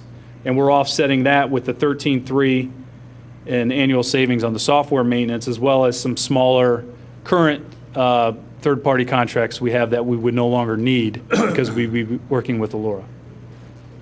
So we're in much better shape than we were in November of 2015 financially on this program. Yeah, it's this resolution, this project is going to put us in a better financial position in terms of not only our IT infrastructure and network, but also with the ERP moving forward. It really turned out to be a very ideal solution to the problem that was raised. Are there any other comments up here? Well, I watched the video this morning, and when I watched it at 10 o'clock, it had 26 views. So, on its way to being viral. Elaine, I think I was responsible for 3 because I had to reload it. So that would have been it. Bill, I think the video was great. What was nice about it was that I got to see some of the other folks that work in that department, and it was a great showcase of you guys and what you know and how you contributed to this decision. So really appreciated seeing them in action. And I mean, what I understood it from watching that and from another conversation is that you're getting a much more comprehensive deal. You're really covering truly 100% of the entire township's IT needs for exactly the same amount of money. And you've found a great solution to be cost-effective and comprehensive at the same time. Well, I appreciate that. And if I could just take a quick second, and I think the board understands this, but the larger public may not know just how good our IT staff is. And when I say staff, people immediately think there's a bunch of people. It's Bob Hale and Stevie G, as we affectionately refer to him as.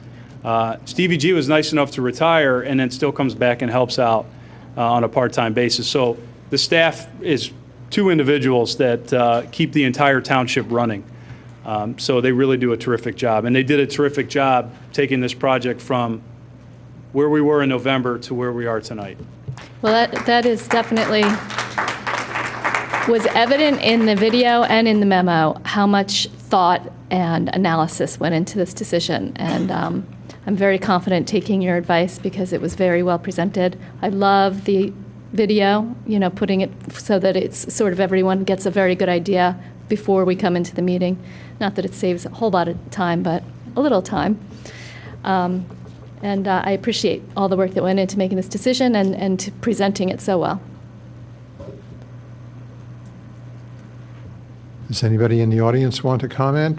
We're going to take a vote on this. This is Resolution 2016-42, authorizing agreement with Allura Business Solutions for IT infrastructure. All those in favor say aye. Aye. Opposed say nay. It carries 6-0.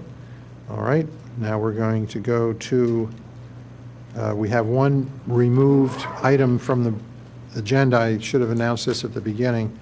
The Radwin Apartments had requested a waiver from the land development process. They have asked that that be taken off the agenda for tonight, so it's off the agenda. Now we're going to go to 2016-03. This is the approval for the Stormwater Fund capital budget, and I think I'm going to defer to Commissioner Nagle on this. I'd like to move that we strike this item from the agenda tonight. We've had some information from the Stormwater Committee of recommendations they have.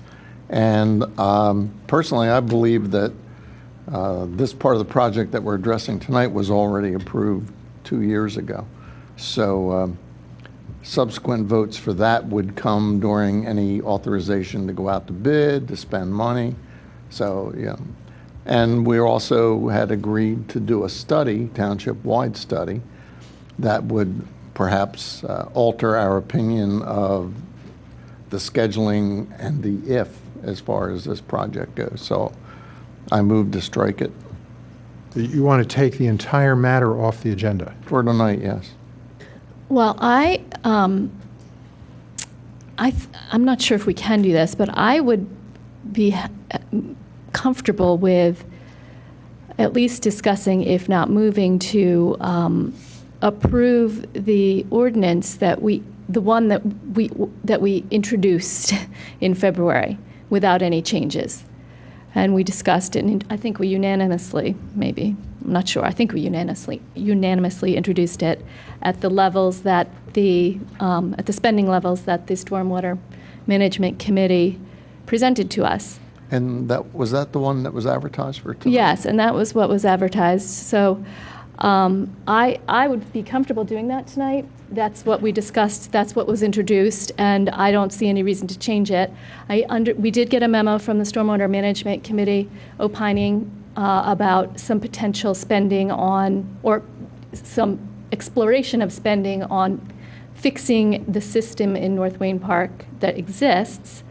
That didn't have any dollar figure attached to it, but there is a $30,000 earmark for that park in the budget that we introduced and approved. So I would assume that was, or could, or was to go towards some sort of study for that park. I don't know what that was for. So I'm comfortable doing that. We can wait and do it at the next meeting, but I don't see the reason to wait. And I want to just say one thing, sort of stepping back from that specific suggestion, in that this stormwater management budget, whether the one we introduced or the one that's going to move forward, is fluid. It's going to be fluid for the next 10 years because things come up, and as these watershed studies unveil different solutions and different approaches and identify different priorities, some of these items that we're looking at year 2, year 3, year 4 out, those are all going to change as we get more knowledge and more experience. So what we introduced in early February and what we passed tonight is not written in some stone tablet, never to be changed. And everyone should understand that it will change. 100% sure it will change. So anyway, I would move. Well, first we'll deal with your motion first, but instead of just scrapping the whole thing tonight, I would be happy to pass the ordinance that we introduced in early February with the original budget that the Stormwater Management Committee presented to us. All right, and is there a second to that? Yeah, and I would second that, and I want to make it clear because what was advertised for tonight was the one that was, I'm looking at it right now, it was revised March 1, and it has the new numbers in there. They were not the ones in early February. Just so Elaine's position is clear, the document that's in our packet, and which is on our new iPads, has an Exhibit A, which has one addition, which is different than what was introduced on February 8th, namely line item under capital improvements in the amount, North Wayne Field SWM basin installation, $979,749. So if I understand your motion correctly, that line item would be deleted, and we would be left with the Exhibit A and the text of the Resolution 2016-03 above that. It would revert back to what we introduced in February 8th or whatever that was. Right. But we didn't introduce it, so that's the problem. It wasn't advertised that way. So I just don't see, to me, this whole thing is dead on the vine. February 8th was properly advertised. No, it was not. Let me just, because this came to my attention. Everybody had their turn, I gotta have my turn. Okay, so there's larger issues here than just what we're voting on tonight. So we made a decision on the 8th, like Elaine said, whether it was 5-1 or unanimous, it was a decision that we made. Sometime between the 8th and tonight, that was changed. And it's my understanding, Jim, it was changed by you. And we're disagreeing with whether it was a request or direction. But regardless of what you're calling it, it was changed, staff changed it because of I asked it to be changed, and I'll explain why. So tonight, that makes tonight's, we can't have it tonight because it wasn't properly advertised, regardless of what we want to do. We didn't advertise what we voted on. So we can't have this tonight under any circumstance. So that's the first issue. That's a particular issue. That's relatively small. Why don't you let John address that?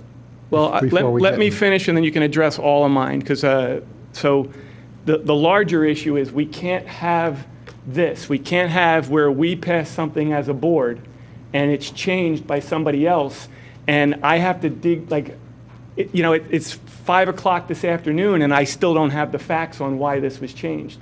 So we have to be able to vote, and then not, we have to have absolute certainty that when we come back to vote on that, it's unchanged by the people that are here to support us in that. And we didn't have that, and if we can't get that commitment, then we have to get somebody else to be president, because you've got to give us that commitment tonight, or let somebody else be president. So I think what you're distorting. You're distorting what happened. I'm not trying to distort it, Jim. I'm just Okay. saying those Well, are the facts I'm going to respond. You'll get a chance to respond. So then the next thing is we have repairs to the basin that the Stormwater Advisory Committee recommended. And it's my understanding they weren't in what we voted on. Like Elaine said, it's fluid, and I think a lot of us would think that that makes sense, and it would be wise to put it in there. So tonight, if we think that's wise, we should put it in, and we should have another ordinance that comes back to us. We're starting over, and essentially it's a revision. It's also, as I understand it, much more than the $30,000. Yeah, no, it's not a study. I don't see why we would need to do a study. To me, we just, as I understand, it's $180,000 to. That's what they asked for design. Yeah, so to me, we just do it. I think we've evaluated it enough. So the issue, as I see it, is we have two things going on North Wayne. We have a major basin renovation prospectively, and we have a repair. I'm willing to put money in the repair as long as it's contingent upon us not doing the renovation. So as I see it, we put it in there. It's contingent upon waiting for the results of the study. If the study comes back and says the basin is great, there's your first $180,000 for the basin. If the study comes back and says the repairs, the basin won't do enough and we decide not to do it, then we proceed with the repairs.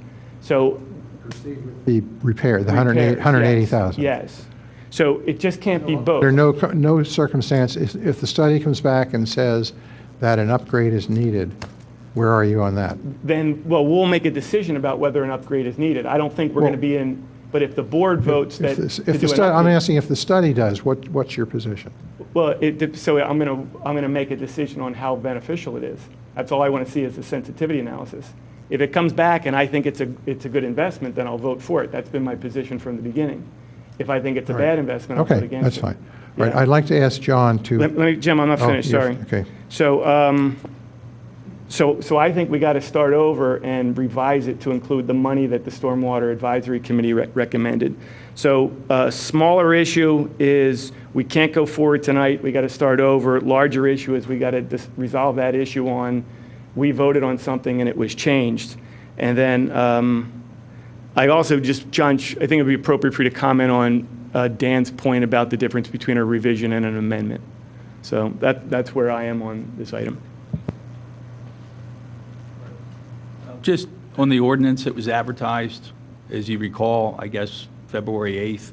You had a spreadsheet up on the screens, and a decision was made at that time to introduce that ordinance with what you decided. That North Wayne basin was not on that final spreadsheet prepared by staff. I got the spreadsheet later that month, changed, and then advertised that. So this has been advertised for tonight. When you introduce an ordinance, you can bring it to you for a public hearing, and you can make amendments to it at the public hearing if they're not substantial.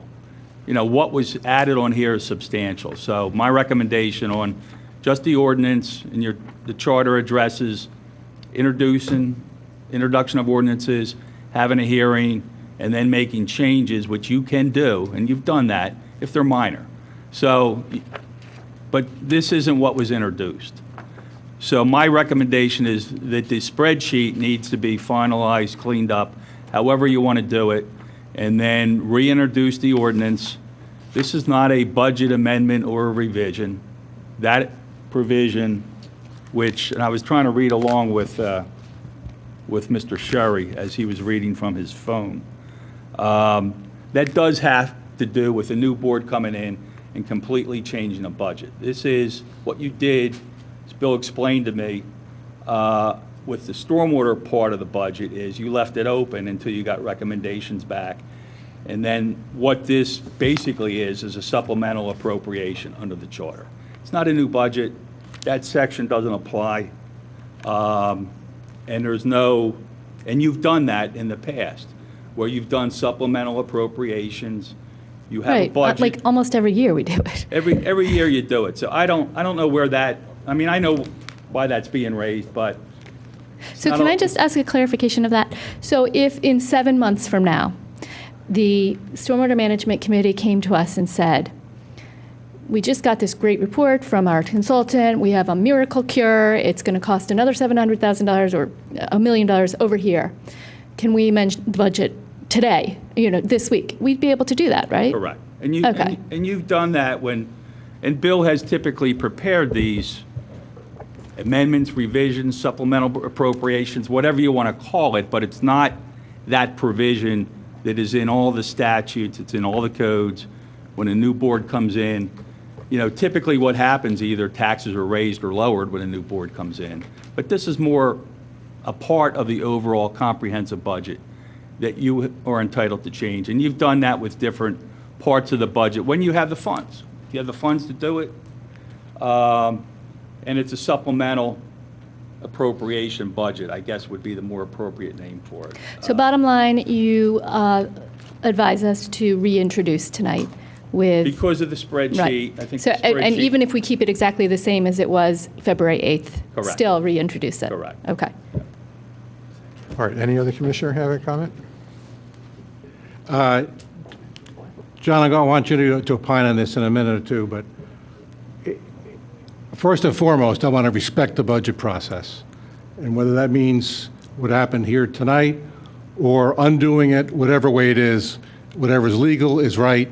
I don't quite understand what that is at the moment, but that's what I want to make sure happens, and I don't want to trip that up for any other reason. And having said that, I'm deeply disappointed that we're not in a position to approve this budget tonight. I'm going to, not this budget, but the one that we introduced last month. That budget was introduced, we were ready to go. We have a study that's contingent on that thing being done. That's being held up, correct? This is a study that we wanted to move forward on, and now we're talking about another month. So my question is, I mean, I had an opportunity, I took an opportunity last week to go to a stormwater conference. It was held at St. Joe's University in conjunction with, sponsored by them in conjunction with Lower Merion Township, their conservancy. And I knew it was a good workshop because when I pulled into the parking lot, who do I find getting out of his car with Steve Norsini, our Public Works Director. So I figured I'm in the right place. And it was a good conference. For me, I wanted to go. It was there for experts and also for officials to understand things about what's happening new that's going to happen in stormwater and the rules that are coming down from the state. And I needed to get up to speed quick on that, and that's why I went. And I'm very concerned the fact that they're changing the rules. They're changing the rules to include volume and dumping into the rivers, not just how fast stuff goes in, but the actual amount. And so we need to do a good job of educating ourselves and the public that it's not just a matter of moving water from one place to the other. It's really a matter of leaving it in place or finding it close in place. And we have to start to do that. And that's where that study, I believe, is going to play a key role, and see how that goes in. Because frankly, if we're accepting a lot of water from another township, then that study will help us identify that and hold their feet to the fire and give us some leverage. So we need some of this stuff to move. And I'm going to, my esteemed colleague to the right is not here tonight, but I'm going to take his position. He asked last time, how come we haven't done stuff sooner? So I'm going to ask on his behalf. Look, now we're delaying another month or more, by the time we get an introduction. But is there any way, John, to go back, to make an amendment to this thing or something that allows that to be a legal part of the budget and the process, and go back to where we were back in February with that one line item out? and still be in a legal standing to I would approve bring it back and reintroduce it, just so it's clear, so it's cleaned up with what was introduced. If that's going to continue to be the ordinance, get the spreadsheet correct, and we'll re-advertise it. It'll be introduced on the 28th. It'll be adopted in April. And can I bring something else up? Well, let me just finish. And you guys will have a chance in between time to have your meeting too, right? I'm talking to the folks at the Stormwater Committee, right? You'll have an intervening time to opine on that again. Is that correct? You'll have a meeting before our second time in April? Yeah, they're the second Thursday of each month.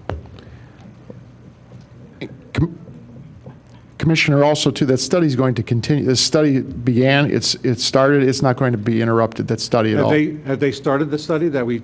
Yes, they have. Oh, they have? This one has started? Yes, they started, so that study has begun. Well, It's Bob, underway. Don't leave me hanging there. You should tell me that. Well, I was waiting till you finish, so I'm yes. just the kidding. Well, I study- think it's the an study important started. study, and I'm glad to hear that that's not being held up. These other items are not as critical because we knew that they were there and they were working in that sense, but I support that study to happen. So I appreciate you saying that. Makes me feel better, that we're still moving ahead in this regard and can still go ahead and do what John's talking about. So it sounds like we'll have it in 2 meetings then, right? If I may ask a question of the board, just so it comes through us. So what we will bring before the board in 2 weeks will be the original budget that the Stormwater Management Advisory Committee put forth?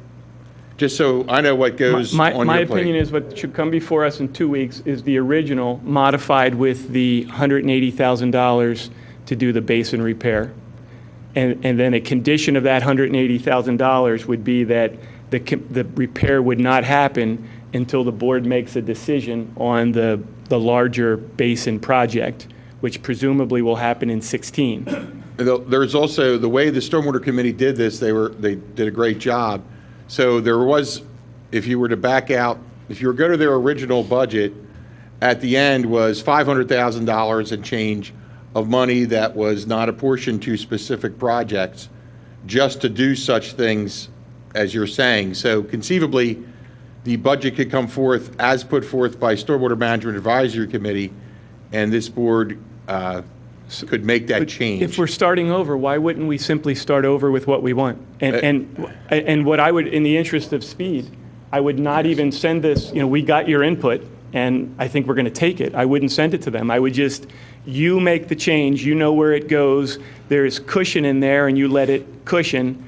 And then if in 16 we decide to proceed with the basin, we don't need that $180,000. If we decide to not proceed with the basin, then we don't have to, we can proceed immediately on the repair. All right, so Don, is that a motion? Very well. Yeah, I'll make a motion that we revise and reintroduce ordinance 2016-03 to match the original 2816 ordinance, but that we include funds to repair the basin, approximately $180,000, and that the repair to the basin would be conditional upon not starting the basin repair until the board has made a decision about the rehabilitation of the basin. All right, Does that make sense? So where is the 180 figure coming from? It's coming from Steve's estimate. No, I didn't mean, Yes, Steve's estimate of how much it's going to cost the contractor to clean the basin. It'll come out of the 500. Oh, I don't mean where Yeah. it's coming from Meaning money-wise. I meant like Yes. who came up with the number. Yes, it's an It's an old, old and we had estimate. this, John said, we had this probably 4 years ago. It was 135,000. Mhm. So it's just an updated old estimate. So all things considered, that's my sense of how it's best to proceed. There's been a motion and a second. Did you want to say anything more? I just wanted to just clarify. I'm okay with where it is at, but just for future reference, we don't, I mean, that, as John was talking about, that one section there, they've reserved 500,000 for, or 20% of the budget for maintenance and repair systems. We don't have to identify them at any point during this process because we're going to vote on them individually as they come up. Is that correct? And Okay, so you can have it in there or not at this point, but going forward, we don't have to have it in. Right? Okay, but I would say this, though. If you have it in, then the people who out there that want it, you can't use it for something else. If you don't have it in, you can use it for anything you want. So if you're trying to protect the interests of the people that want the repair, So there's a bad benefit. my sense is you should put it in there. I'm okay either way. I just want to make sure going forward that's, we don't have to identify it. But also to ultimately, all these expenditures, though, are the board's decision. Just like budget for the administration or the Stormwater Advisory Committee, they don't have the ability to spend those funds. It all has to come back here through the board for your final decision. So, When we I mean, actually spend all it. these projects come back through the board, so. Yeah, and let me just make one more point about that maintenance and repair project for $180,000. There's still an issue with coordination and approval by the school district, even for that. So that should be part of the planning and process as well. Good luck. All right. I think this is the first time I've ever heard Mr. Curley say anything on North Wayne Field that I agree with, and I'm very appreciative. Now, I'll try to emphasize some of my other points tonight. But right now, we have, I made a motion and didn't get a second. Elaine made a motion, got a second. I actually did not make a motion. Oh, you didn't? No. All right. so I just wanted to make sure. Don we're- has, and Luke seconded. Yes. Now, I want to comment on the brouhaha that's surrounding the change to proposed ordinance 2016-03 that I am responsible for, and I don't deny that, and I want to say why I did it.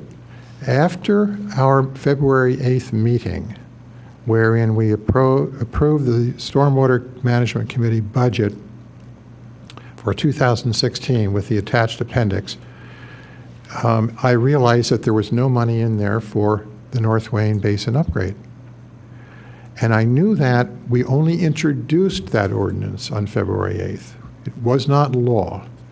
It was submitted and voted on by us.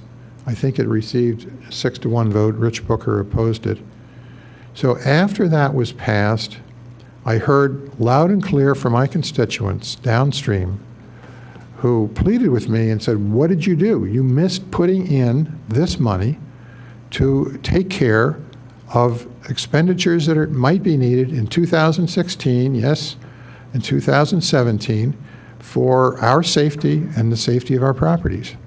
So that I took, and I decided to ask the staff as a proposal to submit to our board for action tonight this revision to the ordinance with the appendix containing the $900,000+ for the upgrade to the basin. Now, I had a long conversation with Don Curley today, and I always respect his opinions. He thinks that a commissioner should not be able to do that, and I disagree. I think a commissioner has the right and maybe even the duty to ask the staff to put something on the agenda. It's right here in the Home Rule Charter. It's subsection F of section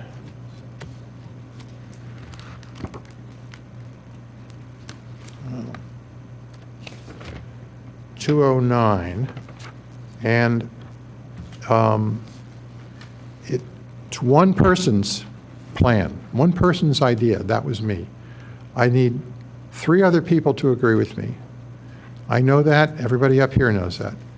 So it's not as if I was calling the shots here. It's equivalent to making a motion from the floor in Congress, in our General Assembly, or even here on something that an individual commissioner wants for his people. And that's what I did. And so I don't have any compunction about doing it. I'm very happy now that the matter looks like we have unanimity on how we're going to proceed from an engineering standpoint with the repair and maintenance of the basin, and that we have on the road, down the road, perhaps in the future, the full upgrade, depending on the so-called sensitivity analysis that Don will do after the study from CH2M comes in. So that's all I have to say. Thank you.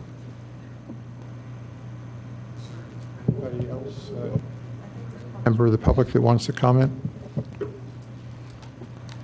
Good evening, Ken Taylor from Willow Avenue.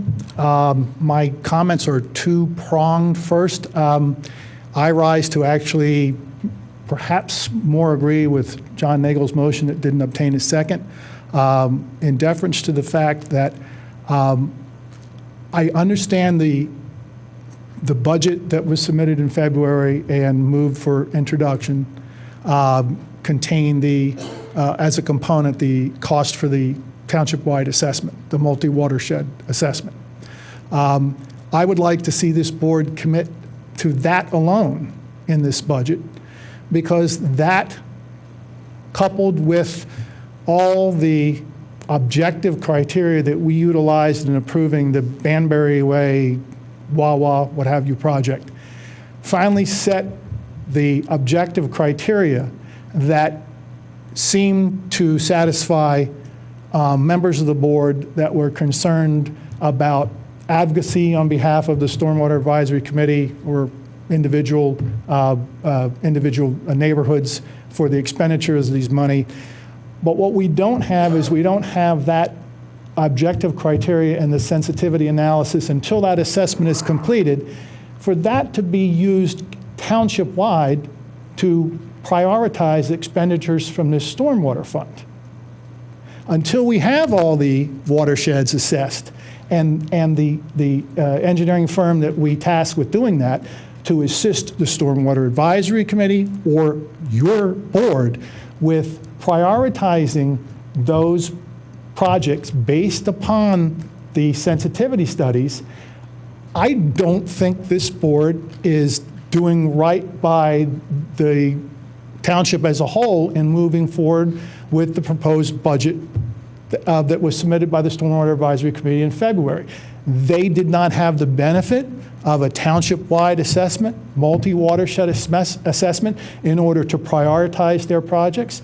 And what they did do was they basically committed, with the exception of the 500-some thousands unspecified for maintenance and repairs, they committed to expenditures based upon the studies that they did have available to them for capital projects through 2017. That leaves the projects that may, as a result of this assessment, end up having a higher sensitivity analysis result, having to be put on a back burner and or ignored by this board and by Stormwater Management Advisory Board until, I guess, calendar and fiscal 2018. My suggestion is that since this board had quizzed the engineer on the multi watershed assessment as to the duration of the time with all the different components in it to produce their report, my recollection was it was somewhere in the nature of 5 to 5.5 months. I'm going to suggest to this board that you, whether it's through an amended advertisement or what have you, you approve the funds for the assessment, and we take a look at the sensitivity analysis township-wide, and then come up with an idea of prioritizing these projects within the parameters of the stormwater funds as we have available.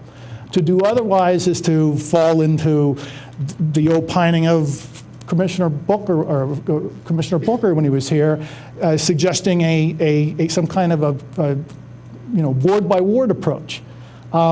Because the assessment that was done and complete does not stretch across all the wards, we are in a situation in which the people of this township are not being served equitably, and they're not being served until all the assessments are done.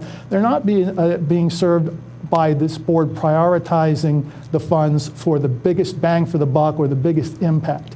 I'm from North Wayne. We deal with the Gulf Creek.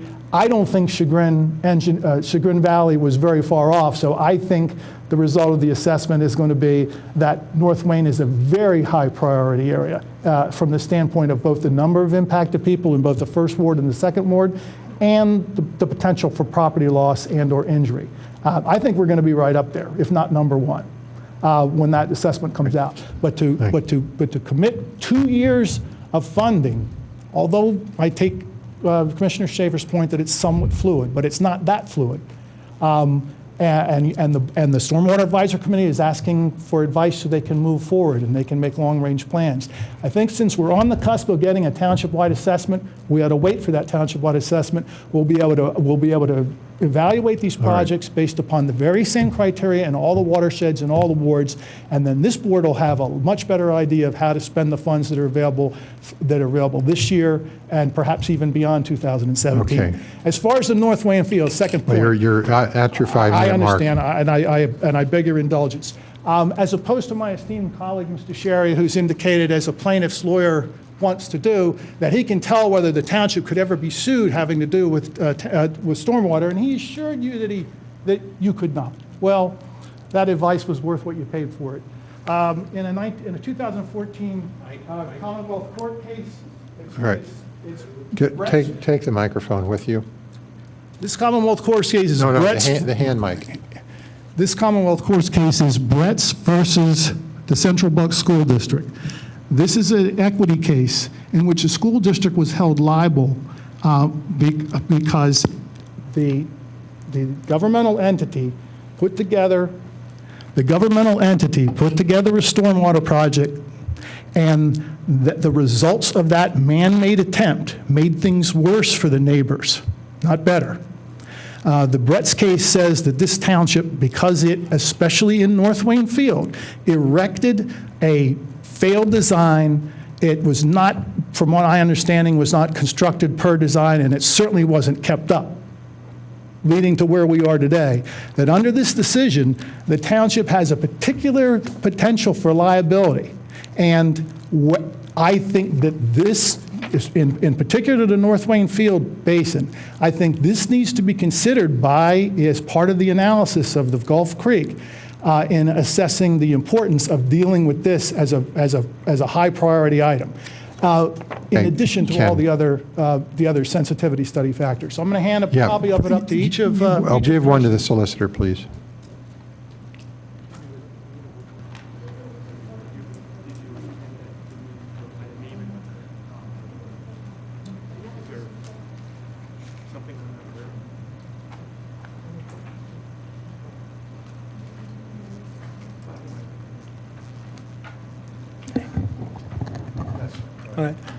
Go ahead. Patrick Harper, West Beach Tree Lane in North Wayne. And first of all, I'd like to actually thank the board for last month in February for approving this comprehensive study and actually empowering the Stormwater Committee to actually study the issue and to make real solutions. I mean, that is something everyone in North Wayne, we know we have an issue. We know there's a serious problem with flooding. We want a comprehensive solution. We don't want just Band-Aids. We want to make sure it's something that's going to be effective. So thank you all for actually empowering them to do that. And I want to thank the Stormwater Committee. And I also want to urge all of you to listen to their advice. This is what they're here for doing. Please listen to their recommendations when they make it. So that's one. So I'm glad that that's something that we're going to do. To be honest, the biggest concern I have is what Jim just said. Jim just told us that he unilaterally changed the budget that all of you had voted on and thought was approved in February, without regard to any of the constituents of this township and without regard to any of you. This is not a monarchy. You are not king. I don't see how one person can make a decision unilaterally without disregard to the entire board. How can you function as a board if you can't trust each other? If someone's going to slip in $1 million line item, $1 million, $979,000, and they had to go in and fish for it and find it. There was no public communication to this. You know, people in the community are upset about this or are concerned about stormwater and are concerned about flooding and want to make sure that money, if we approve that, that's money that's gone. If the Stormwater Committee made a recommendation and, had something that's going to be more productive, that money is gone. It won't come back to North Wayne for several years, as Ken said. I don't know how you can function as a board and how we can function as a township when we have one person on the committee. Just because he's chairman of the committee, Mr. Curley, I mean, did any of you know that this change, was this communicated to any other board member that this change was going to occur? Well, I'll tell you, it wasn't communicated to me. And I got wind of it on Thursday. It took me 3 or 4 days to work through the facts. By Saturday, I had a general sense of what happened. And even today at 5:30, there was still a sizable amount of missing details. You're a commissioner. You're a commissioner. We are citizens, and we don't even, it took you that long as a commissioner to find out what's going on. And we're citizens, and we're completely in the dark. You guys are in the dark as fellow commissioners. I don't know how you can function as a board with one person unilaterally making decisions like this. Can I just clarify? There was no decision made. There was no change made. It was a proposed change. Nothing can happen unless 4 people vote for it. I don't believe that to be factually accurate. I understand it can't be voted without that, but one person changed it without any consideration to you or anyone else, correct? Right, and exactly what would happen when that is done unilaterally happened. It didn't get 4 votes. Nobody else agreed, and so it died. So you're okay with that? You're okay with one person on the board changing the budget without agreement with everyone else? No, he didn't change the budget. He made a proposal to change the budget by changing the number. And you're okay with that? No, I voted against it. I don't want that in there. Okay. But what you're saying... my point is, it's not like he's king and can make that change. It has to come in front of us. We have to have this discussion. And if you're aware of the change, if you know what to look for, you'll find it. Well, of course, we all read the budget before we pass it. But the problem is we're delayed now, right? Because if this had been advertised as it was introduced, we could vote on it because it would have been properly advertised and we could be done with this. And President Higgins could have made a motion to amend it here, and we could have worked with that. But now we're hamstrung by about a month or so because of that, as far as I can see. I do want to thank Stormwater Management because that's, I think they were watchdogs here and made sure that, this is something that was brought to light. So I do want to give them the proper credit. Another concern is the complexity of this.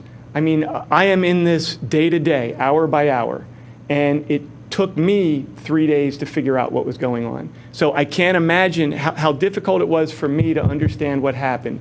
Even at 5:30 tonight, we didn't know what happened.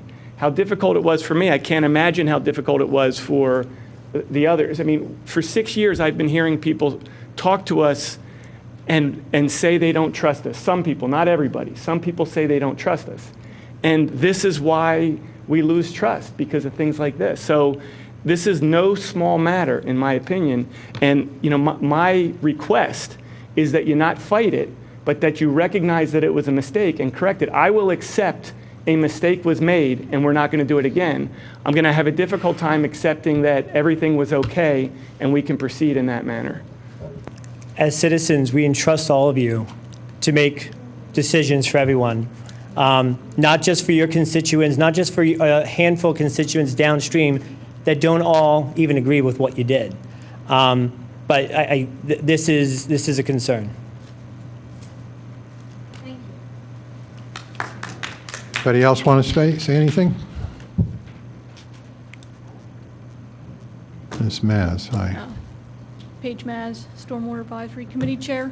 I want to thank the board for taking time to read our memorandum and consider the North Wayne basin fixes to the existing system, and for taking into consideration to revert to the prior budget. I just want to have a point of clarification. There was a gentleman that came up here that was concerned that the township-wide assessment might bring forth new projects as priorities, and we're hoping it will. That the budget as originally brought forth had about $500,000 for this year and next year with uncommitted capital, and that would be used toward those projects. And also for emergency funding, right? Which is necessary to hold in there, given what we deal with. Absolutely, for emergency repair and maintenance. Thank you, Ms. Mans. Hi, Annie Hirschler, Beech Tree Lane. I just wanted to agree with Patrick Harper's comments down to the syllable. And when this kind of regurgitated, one of the first things that came up was the trust issue, and that we felt as though we weren't being represented. And it just, I find it very concerning. So, thank you.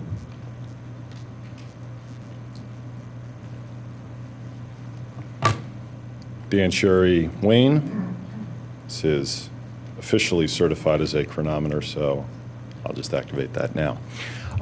First and foremost, there was an accusation by a speaker about 3 speakers back that I gave advice that this township had 0 liability. I don't recall ever making that contention to anybody anywhere. What I believe I said to this township is that you'll want to have an expert come in here and apprise you of the Political Subdivision Tort Claims Act and what your liability might be, including, among other things, the realty exception, as to what your duties and responsibilities are for property that is out of your control and in the control of, say, the Radnor Township School District. So, I would state that that would be the only time I've disagreed with Mr. Taylor at the lectern, but that would be a bald-faced lie. Now, moving on to this ordinance and John Rice's, I'll just call it moderately incoherent explanation as to why he believes 7.08 doesn't apply. What Mr. Rice was stating is that apparently the 45-day requirement set forth in 7.08 does not apply because this is more or less, this ordinance is, to use his word, a supplemental appropriation. Like a supplemental appropriation. I heard Mr. Rice say that multiple times, and nobody, of course, weighed in to speak to that. Had Mr. Rice read one single subparagraph below the paragraph I read to you all, he would have seen the following language. Supplemental appropriations, which is what Mr. Rice claims is Ordinance 2016-03. By the way, this is an ordinance. Do you all see that language? Ordinance. Okay. Ordinance. Follow along. Supplemental appropriations. If, during the fiscal year, the manager certifies to the board that there are available for appropriation revenues in excess of those estimated in the budget, the board may make, by resolution, supplemental appropriations for operating expenses or for the purpose of reducing indebtedness up to the amount of such excess. That's supplemental appropriations. That's a resolution. That's based on a certification from the township manager. Now, what's this?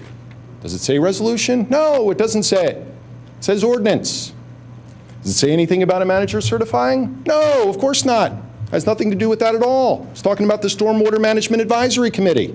And where again do we see ordinances playing a role? Is it in supplemental appropriations? No. It's at the end of budget revision by new board, which is what this is. Last sentence in that paragraph, which again caps you at 45 days after the start of the fiscal year. Ordinances enacting a revised budget or levying taxes shall be effective as of the start of the fiscal year and shall rescind and replace the budget and tax ordinances of the previous board. That's what this is. And you're more than 45 days past. And yet, John Rice, after screeching at me that I'm stealing time, has the audacity to tell you all that this is the same thing as the supplemental appropriation. That's subsection 7.08B. If Mr. Rice is now following along as I read from my phone. Again, why do you put up with this? Why isn't there some check as to John Rice? Why is he allowed just to wax up there a completely unprepared and unsupportable opinion? It's embarrassing.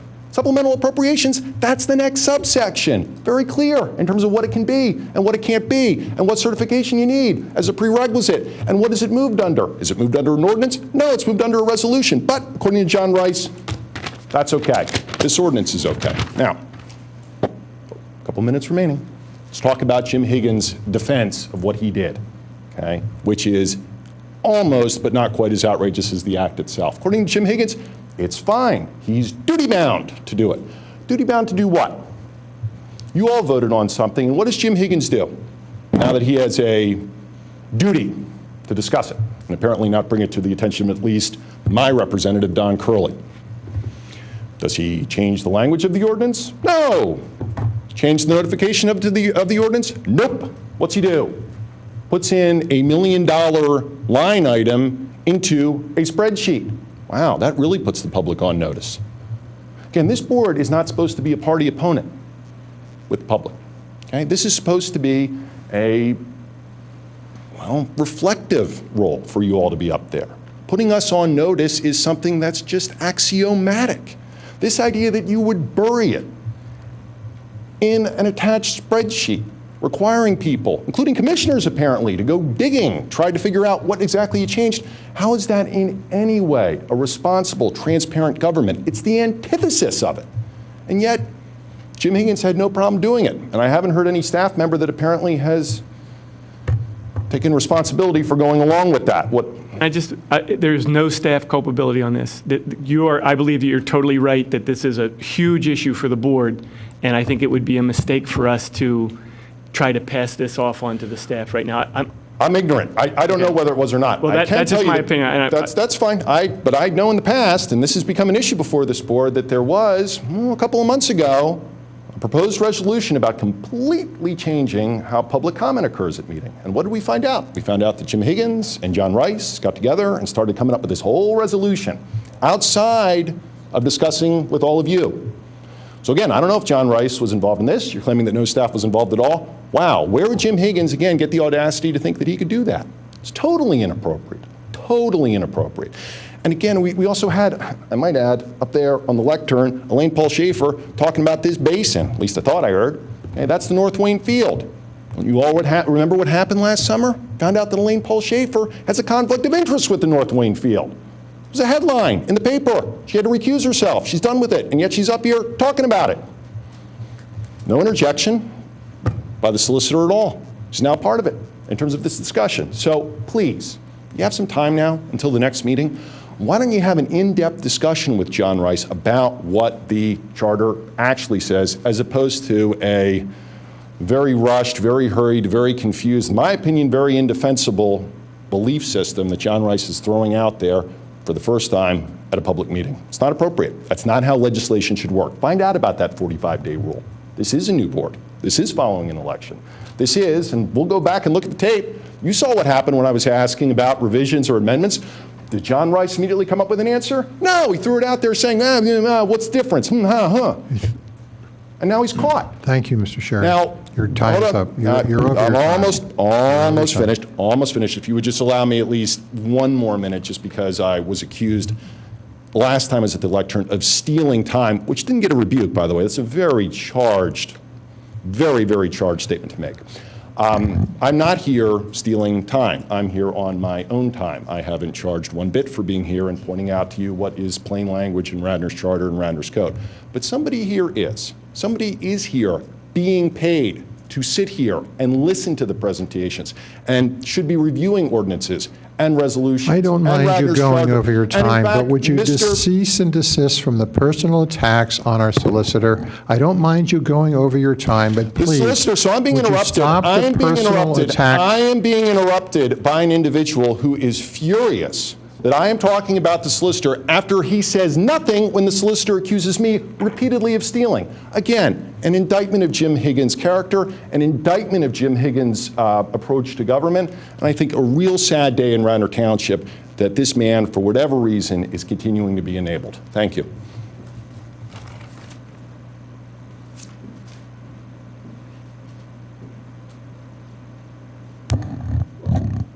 Regina? Regina Majorsack. I'm a member of the Stormwater Advisory Committee as well as the Planning Commission. There's a couple of things I just wanted to clarify is regardless of whether or not that stormwater ordinance is approved today or next month, we've already appropriated, as the township has already appropriated the funding for the study and it's underway.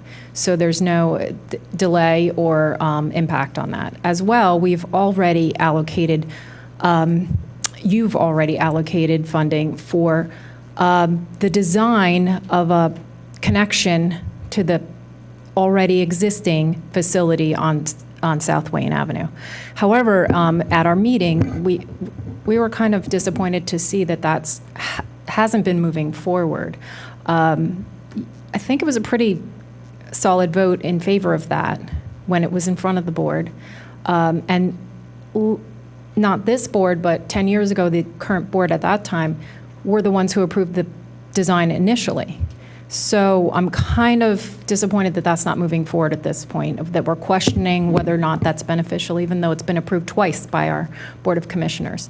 So I'd like to see that moving forward and put into design, because that is an opportunity just waiting for connection.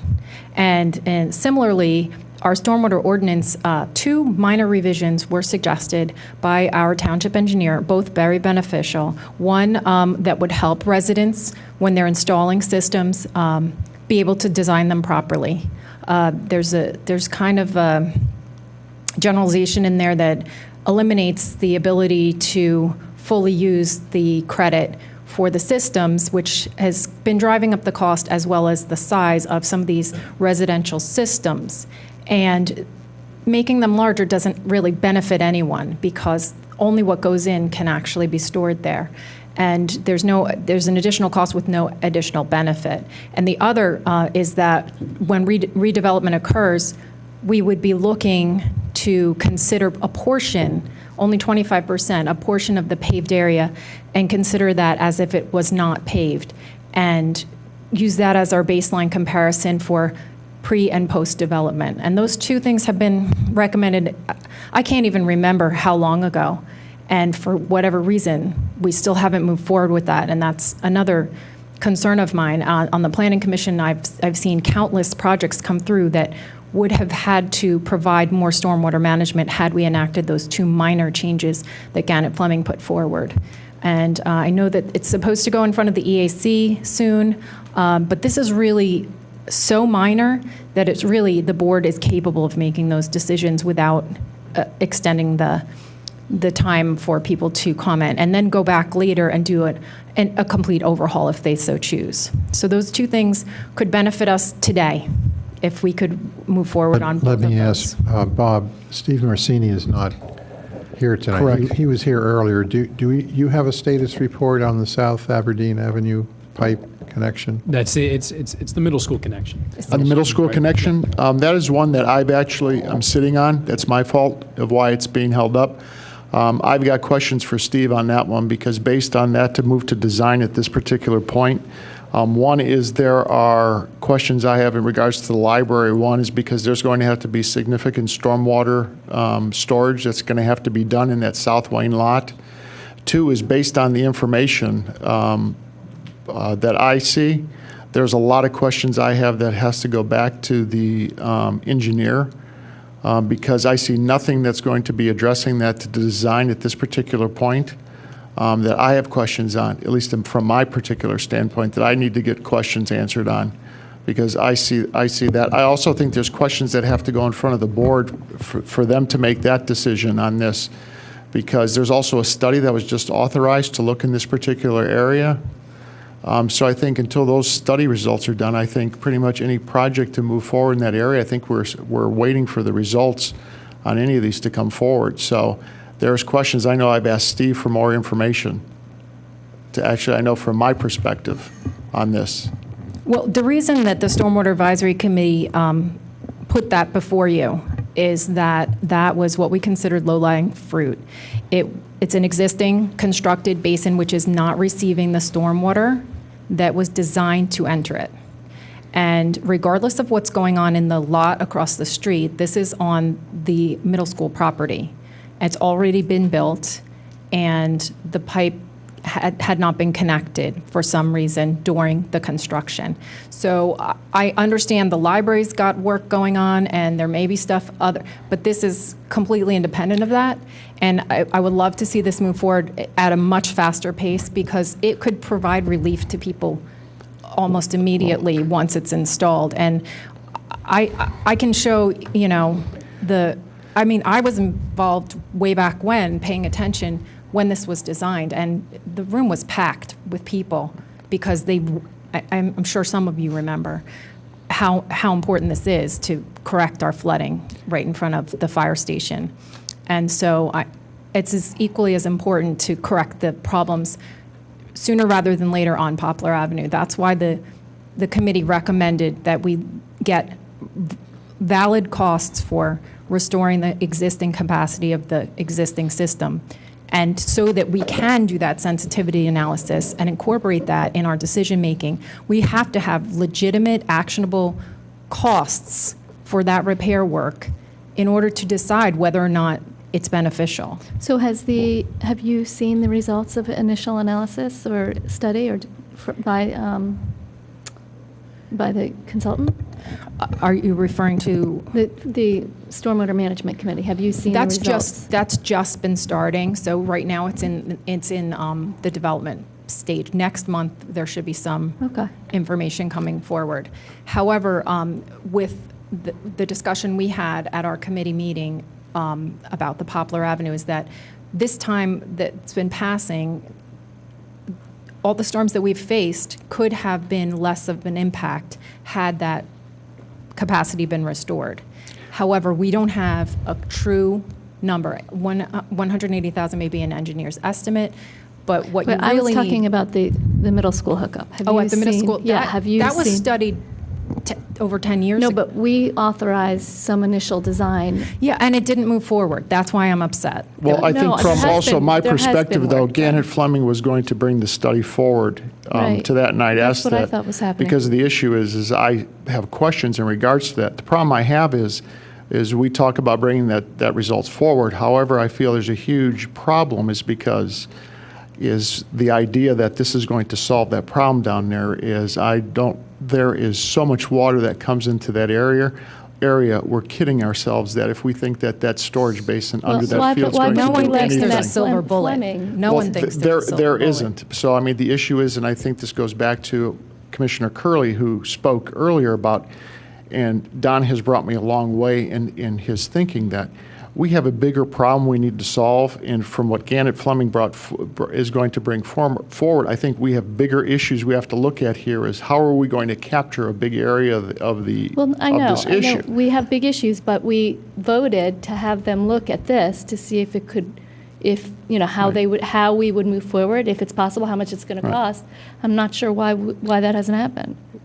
Well, I think they have that. However, there are some issues that I have that I think if there's questions I have before I bring this forward, I think that's within my purview to be able to get a lot of those questions answered. So unless I'm incorrect. Did they do the work yet? Gannett Fleming has done the work. Oh, okay. There are questions that But I nobody's have seen that it. I've talked to Steve with in regards to that, which Gannett Fleming will present, but I think there's a lot of information that I want to be able to make sure that comes forward into this. Okay. So the issue is there's questions that I have in regards to this too. So I think this. But you'll make it come to us sooner rather than later. Absolutely. I mean, that satisfies Because Regina's. my understanding was that Gannett Fleming was told to hold off and not do the work currently. That was my understanding. They've completed their end There's of a what design they're- plan ready to construct the pipe? No, that's not what we authorized. No, them to do. they're not going to move forward until that because I think there has to be a decision by the board to actually create and design all this type of work. There was a motion that we put forward, a recommendation we put forward to have Gannett Fleming design and prepare contract documents to install that connection. And this board approved that, and it never went forward. That's what I'm discussing. We may be talking about two different things. I'm a little confused right now. So we need to get this on the agenda for the next meeting. We need to figure out what's going on So this was here. approved by you in the summer. It was part of our initial study for the Ithan Creek. It was one of the projects that we pulled out immediately because of the benefit for the safety of our residents, truly. That's our highest priority, our committees. And so our impression was that once you approved that design work to be done, that it would move forward. And as far as I know, it hasn't. That's what I'm trying to express. So we may be talking different things. Steve Norsini is going to be going on vacation on Thursday. That's correct. Do you have the ability to get these things resolved between now and Thursday? Between this Thursday? Yeah. Well, what do we need to get resolved? Whatever's on your mind, whatever you don't want. I mean, for what, the Board of Commissioners? No, we've finished our work. For Steve and you to resolve or fix the open issues that you have. Right. So that then we can go. So we would be back to the Board of Commissioners at your next meeting. for approval of a contract to construct, Or you mean? or to actually have the discussion, to have Gannett Fleming present to the Board of Commissioners what their findings are, and then for the board to decide where do you want to go with this? Shall we proceed with this connection, or is this going to be a bigger project that you need to look at? I mean, what I'm hearing you tell me is that that Gannett did some work, and that the results of that preliminary work trouble you. Yes. And you want the opportunity to review that with Steve and Roger, and then come back to us. Correct. So it explains why there is a delay. Correct. And then if we can have that discussion at the next meeting, then it satisfies everybody's concern. That's correct. Okay. Yeah, that's different than my understanding, because we haven't been given any information on our committee as to any concerns that Gannett Fleming uncovered. Well, I'm sure they're not going to have concerns. I'm sure they're going to present what they have there. The concerns are is what I have, because So- I've been through But we too many of haven't these seen any storms. results of Nothing's going to happen anything, between so- now and the Right. next meeting, right? So fair enough to say that whatever got us to this point, the next decision-making, the next waypoint is the next meeting. So Bob's plan, regardless Correct. of why it took As so long long. as they've done what you have charged them to do, Well, which is to look into it. Either way, this is sort of similar to the conversation we were having earlier. We approve something. If there's going to be a deviation from what we approved, it has to be us who decides to accept that deviation. So what I think we're doing is at the next meeting, Bob may come to us and say, I think it's a mistake to proceed, here's why. And we'll either say, Bob's correct, don't proceed, or we'll say, no, stick with the original plan. Correct. That makes sense to me. However, it's March, and this was approved in the summer. And so I would have liked that to have happened in September then, Fair and enough. if there was a concern. Well, I also think, though, too, is the problem is I have is the mechanical part of how this whole thing operates, because there have been problems for 5 years, 5.5 years since I've been here, and we still haven't done a major project. So those are just as concerns, because my concern as the board is safety of our residents. So I think we probably have a mutual sharing of concerns on those. I think our process can improve, and I hope that it does. I agree with you. Thank you. Agree with you. Thank you, Regina. Jim, can I ask a question just on that topic? Absolutely. If Bob, if you're bringing something to us at the next meeting and you're suggesting we're going to vote something up or down, is there a chance that the Stormwater Committee can take a look at it before we do take action on it, or? Not before the next meeting. Well, No, I mean, they would have to do it. Can they get the presentation, we opine on it, and give them a chance So to we tackle got it, too? we have to keep in mind that every time we do that, what we're doing is we're complaining about it takes too long, and then we're adding new steps as we complain. No, So I'm just trying to get Well, people who are experts a chance to. No, opine on it. you're okay. There's no reason why the selected members of the committee could not look at it. Regina, Paige, and Paul Bergmere, and give us opinions on it. Well, they can't give us opinion. Any citizen can give us an opinion, but if they're going to give us opinions in their capacity as stormwater management, they have to do it at an appropriate meeting. That's correct. So it's just a double edge. It's perfectly appropriate. We could take more time, but my sense is that my sense is that we got to hear what Bob has to say. And maybe the whole thing will be moot. Maybe we'll decide we want to proceed. But And you may be right, so I'm just putting a placeholder yeah. in there And a thought. Jim's right. Your position isn't wrong. It's just everything comes there's a double edge to everything. It is. Thank you. Good evening. My name's Maya Van Rossum. I'm the Delaware Riverkeeper. My organization's the Delaware Riverkeeper Network. And while I am a resident of Radnor Township, I'm speaking here in my professional capacity. And I'm here to speak about Ordinance 2016-03. I do want to begin by saying for the version that was put forth tonight, the Delaware Riverkeeper Network has very significant concerns because it reintroduces a detention basin, and detention basins are old school thinking when it comes to stormwater management. They are not the best approaches for dealing with flooding and flood damages, and in fact can create another set of problems on their own.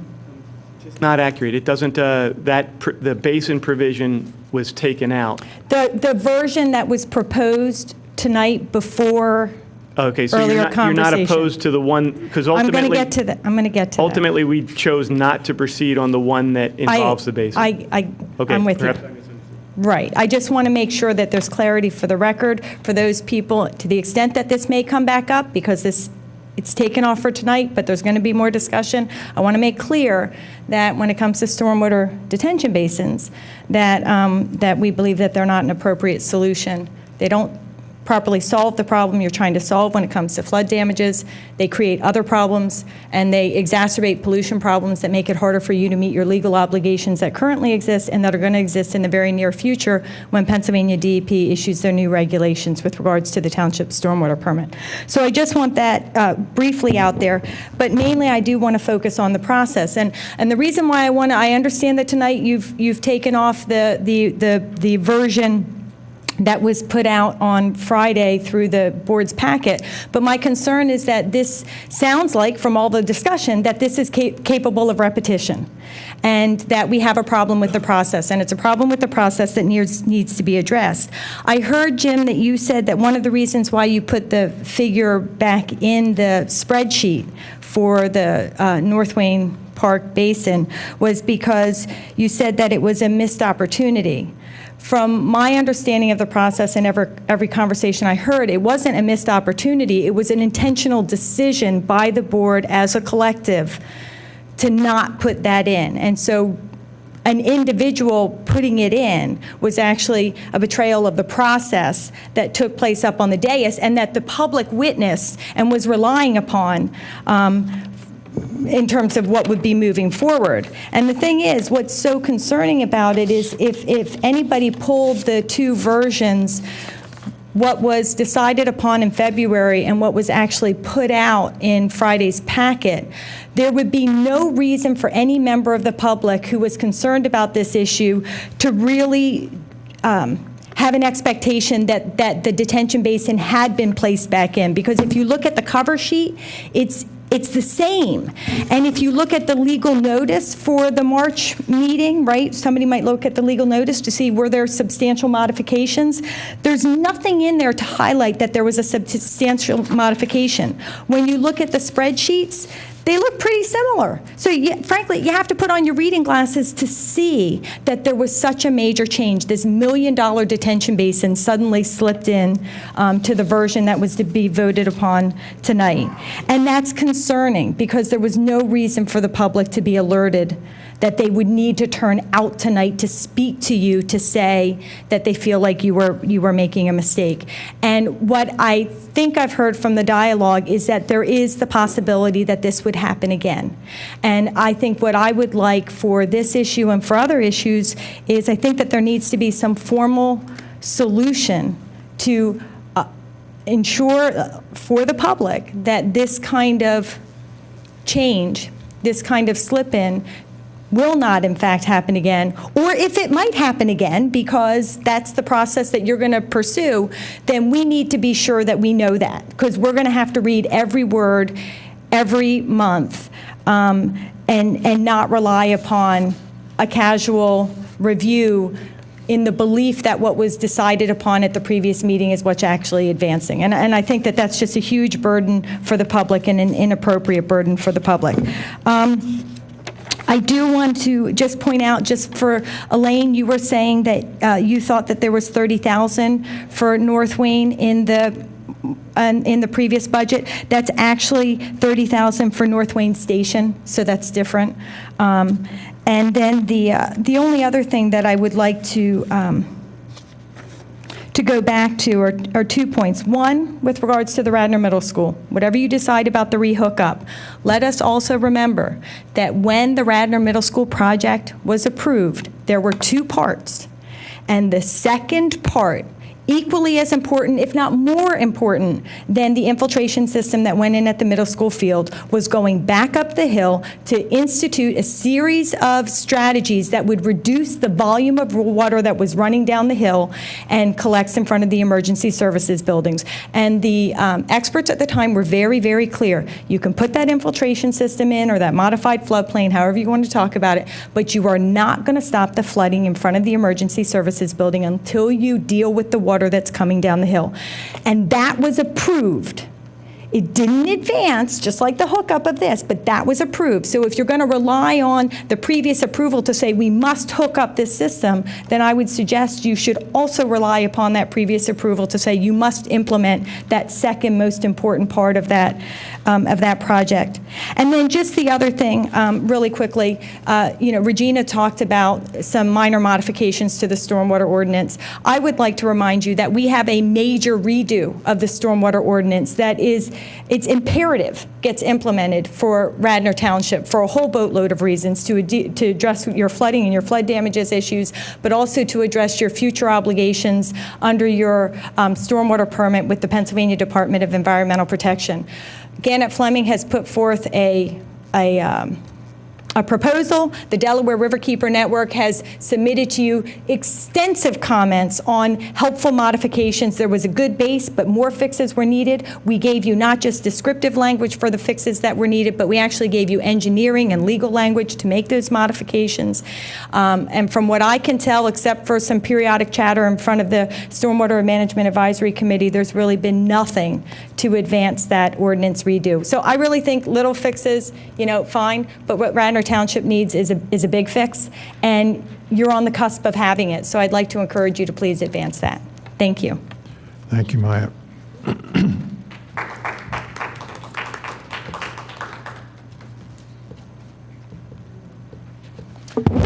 Good evening again. It's Christina Peroni. Thank you. I would like to speak to this issue of process and what happened here tonight. I served on the Home Rule Charter, and along with 8 other people who were appointed. We went through every single word of the charter. And our goal was to look at what went wrong when we were dealing with corruption and illegal matters that faced our township that cost us hundreds and hundreds of millions of dollars, actually. It was illegal things that occurred. The reason I bring it up is because this whole issue with the middle school was part of our previous township manager and an illegal budget that went through, and then the company that was hired to execute the plan went out of business. And they went out of business because it was underbid.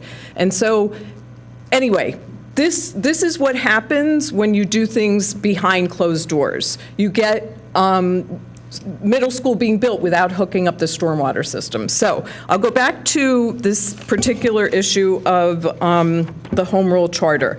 We made extensive changes to very specific parts, and one of them was the budget. And the reason we changed the budget was because we put an extensive public process in place, because what happened before was there were these sneak-throughs, not dissimilar from what happened that is so troublesome.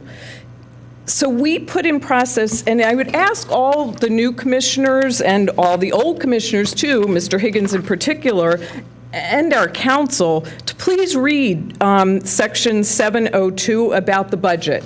You are not, and I disagree, unfortunately, with Ms. Schaefer, that you are not allowed to change the budget. It is not a fluid process. Because of what you did, it is not a fluid process. People are allowed to know that when a budget is approved for that year and for the staff, they can't just think that they're allowed to, at any point, just willy-nilly change everything. There's an operating budget and there's a capital budget, which is 3 to 5 years. And each year, that is approved, and I'm not going to read, but there's an extensive process that there's an entire page that Mr. White generates on 105 days before the end of the fiscal year, the first budget comes out. Then no later than 60 days before the end of the fiscal year, then it's got to be recommended. You've gone through this process. It is a very extensive process. And then when the new board comes in, you have until February 15th to change the capital budget or the operating budget. You didn't do it. You did not follow the charter. You did not do that by the 15th. You may have introduced it by the 9th, but you did not enact it by the 15th, which is what the charter says. I don't know, and I wouldn't suggest going around it, but you put yourselves in a real pickle, because maybe we need these things, and I don't know how to change it, because it's real. You're not allowed to do that according to the charter. So that's point number one. I think you guys kind of messed up that you didn't change the capital budget. That is not allowed according to the charter, which Mr. Sherry pointed out the exact language. And it is in there if you read the exact language. You cannot change it. The next point is that I worry about the advice you're getting by counsel where this ordinance says the purpose of this change was to amend the capital plan, which is exactly what is not allowed in the Home Rule Charter. So, Mr. Rice should take some responsibility for not informing you of the laws. Mr. R said he wants to make sure we're following the rule of the law. I would ask you to read the charter. The rule of the law is you're not allowed to change it. Number two, no commissioner on their own can direct staff. That is in the charter, Mr. Higgins. So I would say, and unfortunately I didn't bring my charter and I can't read the exact language to you, but you are not allowed. And the reason is easy. You can't go and think that he's going to be able to manage the township if each person is giving conflicting information. As a body, you make rules. No individual makes rules, and that is in the charter. No person can direct staff. That's what you did. That was against the charter. Number three, and lastly, you said that any commissioner is allowed to bring up an item for discussion. That was a specific item we changed in the charter, but that's in public. So I think Mr. Clark said, I'd like to put that in for discussion for the next agenda. That you're allowed to do. And if there isn't a second, it doesn't matter, because we changed the charter to say that any one commissioner has the right to add an item to the agenda. Adding an item to the agenda is not changing the budget. So I would really ask for a couple of things. One, please read the charter. It is explicitly clear. Secondly, I'd like to ask Mr. Higgins to, if not tonight, next meeting, publicly apologize and reevaluate that you did make a mistake. You made a mistake by changing it and sneaking it in there. You made a mistake by directing staff. That's two things. And three, you tried to get a budget through that's not allowed in the charter. Those are three charter violations. Mr. Curley, I know it took a lot of courage for you to get up and say something because you are very thoughtful and you don't say negative things about other commissioners. I mean, I've watched you for I don't know how many years. You don't do that. So I know you must have been, felt betrayed to actually ask Mr. Higgins to step down as president or to publicly say he won't ever do that again. So I think the whole public deserves that. Maybe you don't want to do it tonight, but I think you should. Thank you.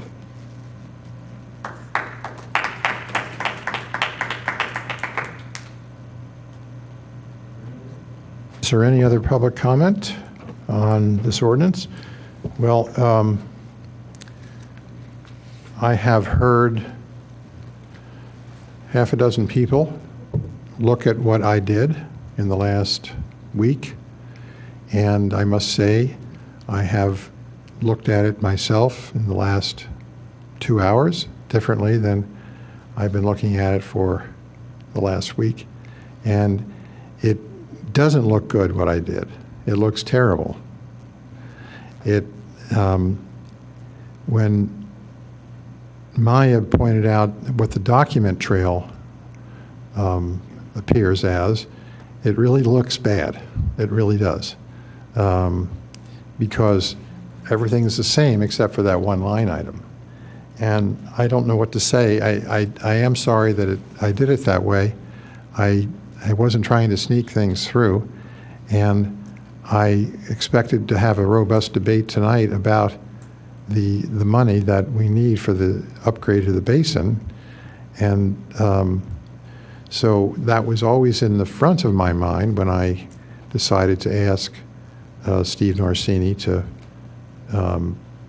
come up with the number and put it into the documentation for tonight. And I look back at that, and it's not the right thing to do. So I'm sorry that that's what I did.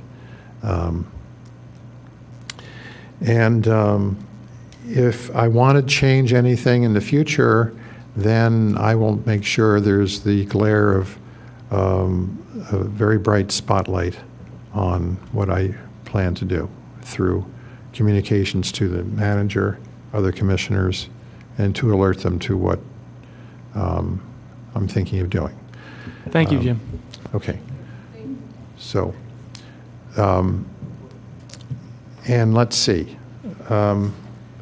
There's a motion on the floor, and it's been seconded, discussed, ready for a vote. Yes, and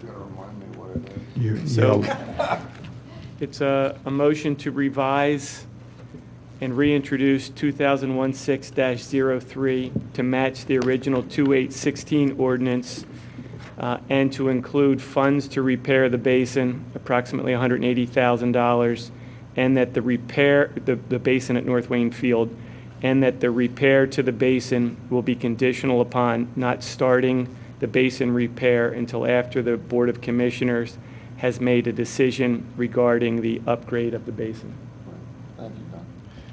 that was seconded by Commissioner Clark. It was. Yeah. Jim, can I ask a question on this procedure? Sure. I was moved a bit by Ken Taylor's arguments that what we're doing here now is we're not waiting for prioritization on repair projects. We are waiting for prioritization on capital expenditures, but not on repairs, by pushing this forward. So I would like to get a sense of other people's thoughts on that. I think it is enough substantially different from what passing the budget as originally planned. And I wondered if maybe at least a step might be that you're not going to spend the $180,000 if we're going to spend the $900,000, but also that it may be conditional on that it receives a high priority based on the results of the study. So I'll put my 2 cents in on that. It is true that by committing to spend some money on projects now, we're using our money and delaying other projects. But the truth of the matter is, the study is going to take 6 months, or 5 months. Then it's going to take a few months to decide actually which one we're going to do. Then we decide to do it, and there's a design phase. Then we decide so the money you spend on these projects, it's not all up front. So we're saying, oh, we're going to spend 100, we're putting 180 in 2015. We're not spending 180 or 2016. So even if we have a great project come out of that is so obvious right away, that money isn't actually going to, the construction on that project is not going to begin until 2018 anyway, because it's just getting started in 2016 or maybe 2017. So for all of these projects, none of them are all the capital up front. So I don't, and as you get to that construction year in 2018, again, we've had 2 or 3 budget processes between then, and things are fluid in this type of decision making when we don't have all the answers up front. It may be that we don't do one project that we've already decided to do. So I don't have my sense on it. I was moved by it. It was thoughtful, and I was saying to myself, yeah, there's a lot of sense to that. Here, I ultimately decided not to proceed with it, but a couple of reasons. One, around $1 million a year is what we have, and that first year, like 225,000 is the assessment, almost 200,000 is the repair. There's other maintenance. So there's a sizable amount, for better or for worse, of the upfront money that is not the capital money for the reason that Elaine said. And then my second reason is from the beginning, this is a quote from Rich. Rich said, we have an obligation to operate effective infrastructure. And we built this, and now we have clear advice from Steve Norsini that it's not working in the manner that it was designed and it's not effective. So I see it as a small enough amount of money to proceed, given that this is a piece of infrastructure that is not operating effectively.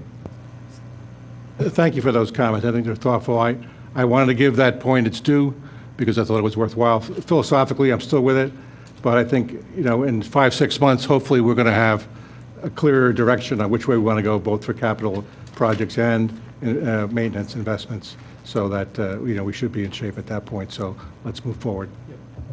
All right, all those in favor of Commissioner Curley's motion as seconded, say aye. Aye. All those opposed say nay, and it carries 6-0. All right, we are now down to motion to approve the proposal from National Lands Trust for services related to implementation of the trail system proposed along Darby-Paoli Road. And I think this is under Public Works, but I think Commissioner Schaefer is the most knowledgeable person on this proposal. So I'll turn it over to her. Well, I'm sure anybody who's interested has seen the proposal in the packet, but basically, to make a short version of it, this is a proposal that'll take us through the entire process all the way through construction, starting with gathering and updating sort of what's been done at this point, then having public meetings and discussing what changes to the work that's been done to this point might look like, then through the design process, then through the engineering, the management of the grant funding, and then finally the management of the construction process. And that will all be done by NLT. For anybody who is interested, I would point you towards, we've already had a draft plan done for this trail system. And it was finished in May of 2015. It is on the website. It used to be have a front page link, but it has been quiet for so long it got moved into engineering. So if you're looking for it, go under the engineering department and under our Drossen project. Now that it's getting alive again, it'll get a front page link again. But this is the starting point. It's a draft, rough draft that we did not pay for, and anonymous donor paid for all of the work. And it sets forth sort of a baseline to work from. And we will be having at least three public meetings to kind of get the design right and the changes that we make to this right before we start with the engineering and construction. So that is what is included, and I am enthusiastically asking my colleagues to support this so that we can get this project started. All right. Commissioner Clark, do you have anything you want to say on this? John?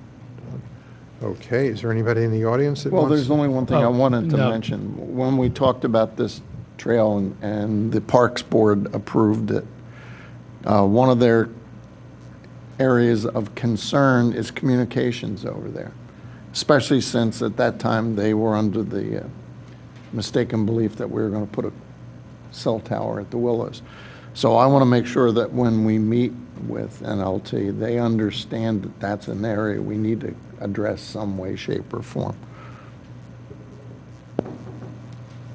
So is that emergency call boxes? I mean, what do you think that is? I know that that's something that they're talking about. And I think we let the experts tell us what the options are. Okay. I mean, it could be sat phones. It could be call box. It could be running wire. Or cell boosters, they're $200. Yeah, they're mini cells. Mini cells. I mean, there's a range of options, and personally, I think that any of the providers should be willing to do that work for us, not have us pay for it. It's good for them. As long as we're committed to addressing that issue, because you're right, they were very, very interested. I just have one little question for Bob as soon as he sits down. It's Gotcha. Okay. Bob, in my documents to sign for this National Lands Trust is their proposal of January 13th. And they're expecting me to sign this, but I think normally we sign contracts and not the vendor's proposals. Correct. We will get a contract from them with the dates that correspond after the board approves this. So okay. That was their initial proposal, so we will ask them for updated agreements. So we will go back to them and get updated agreements. If it's okay, I will not sign this. No, okay, do not good. sign. Thank you. Does that mean it's going to have to come back to us? It shouldn't. It would just have to come back with all it's going to change would be the dates. So essentially, we should authorize Bob to sign a contract that reflects the proposal, something to that effect. Yes, as soon as Mr. Holloway speaks, we'll have a motion. Back again, good evening. And I'll make this really short. As I said earlier, I think this is an excellent proposal. I have a question on page 3. Paragraph 5, update recommendations as necessary, including but not limited to. 5H, connections to existing trails, including but not limited to Montparnasse, Wagon Trail, trails within Sawmill Park, Skunk Hollow, and the Willows. And 800 Goshen Road, which I mentioned that I am the president of Goshen Holding Company and the current owner of 800 Goshen, which is part of Montparnasse. There are 8 other lots in Montparnasse, and I am not aware of any trails, existing trails in Montparnasse, and I just wanted a clarification on that. And I understand this is a letter, a proposal from the National Lands Trust, but I think that language is present or future or hopeful trails. So several of the trails listed there are not actually built trails, but, maybe someday. Well, since it's private property, I would ask that, since the letter's going to be revised, that mention of Montparnasse be removed. It may also be that there's a right-of-way trail on on Darby Paoli someday.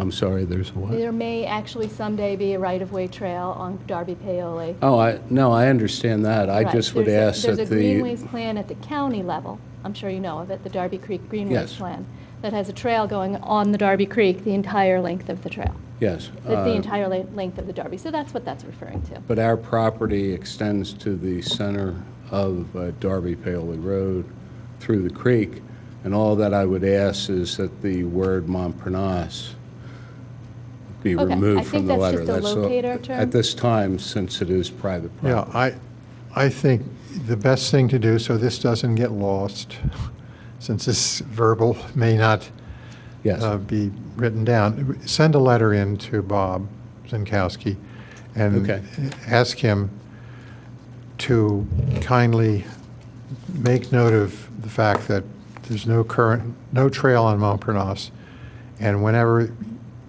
this company, National Lands Trust, and the township get around to the details, that needs to be acknowledged by National Lands Trust. Yeah.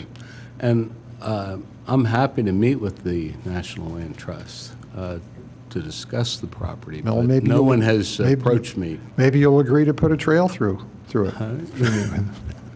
Maybe I will. Okay. Okay. All right, thank you. But thank you very much. Thank you, Kaz. Okay. Christina Peroni again. By way of history, Cass had originally, when he built Montparnasse, there were 9 lots. And lot number 9, which he is referring to, was dedicated as open space. It was specifically stated on a plan. But when we had our really corrupt government, during that whole time period, they allowed him to come back in, I know Ms. Schaefer knows well about it, come back in and change what was in an agreed subdivision plan. So what's going to be hysterical is if you guys end up paying him for what was open space dedicated. So I'll just tell you, before you guys really get into it, that will just make me go back to pull out all my old files, which are in the basement, that have him crying, saying it wasn't really open space. It was open space. I have all the documents. I'm sure you do too. So before you go and pay him a penny for anything, let's do some history checks. Thank you.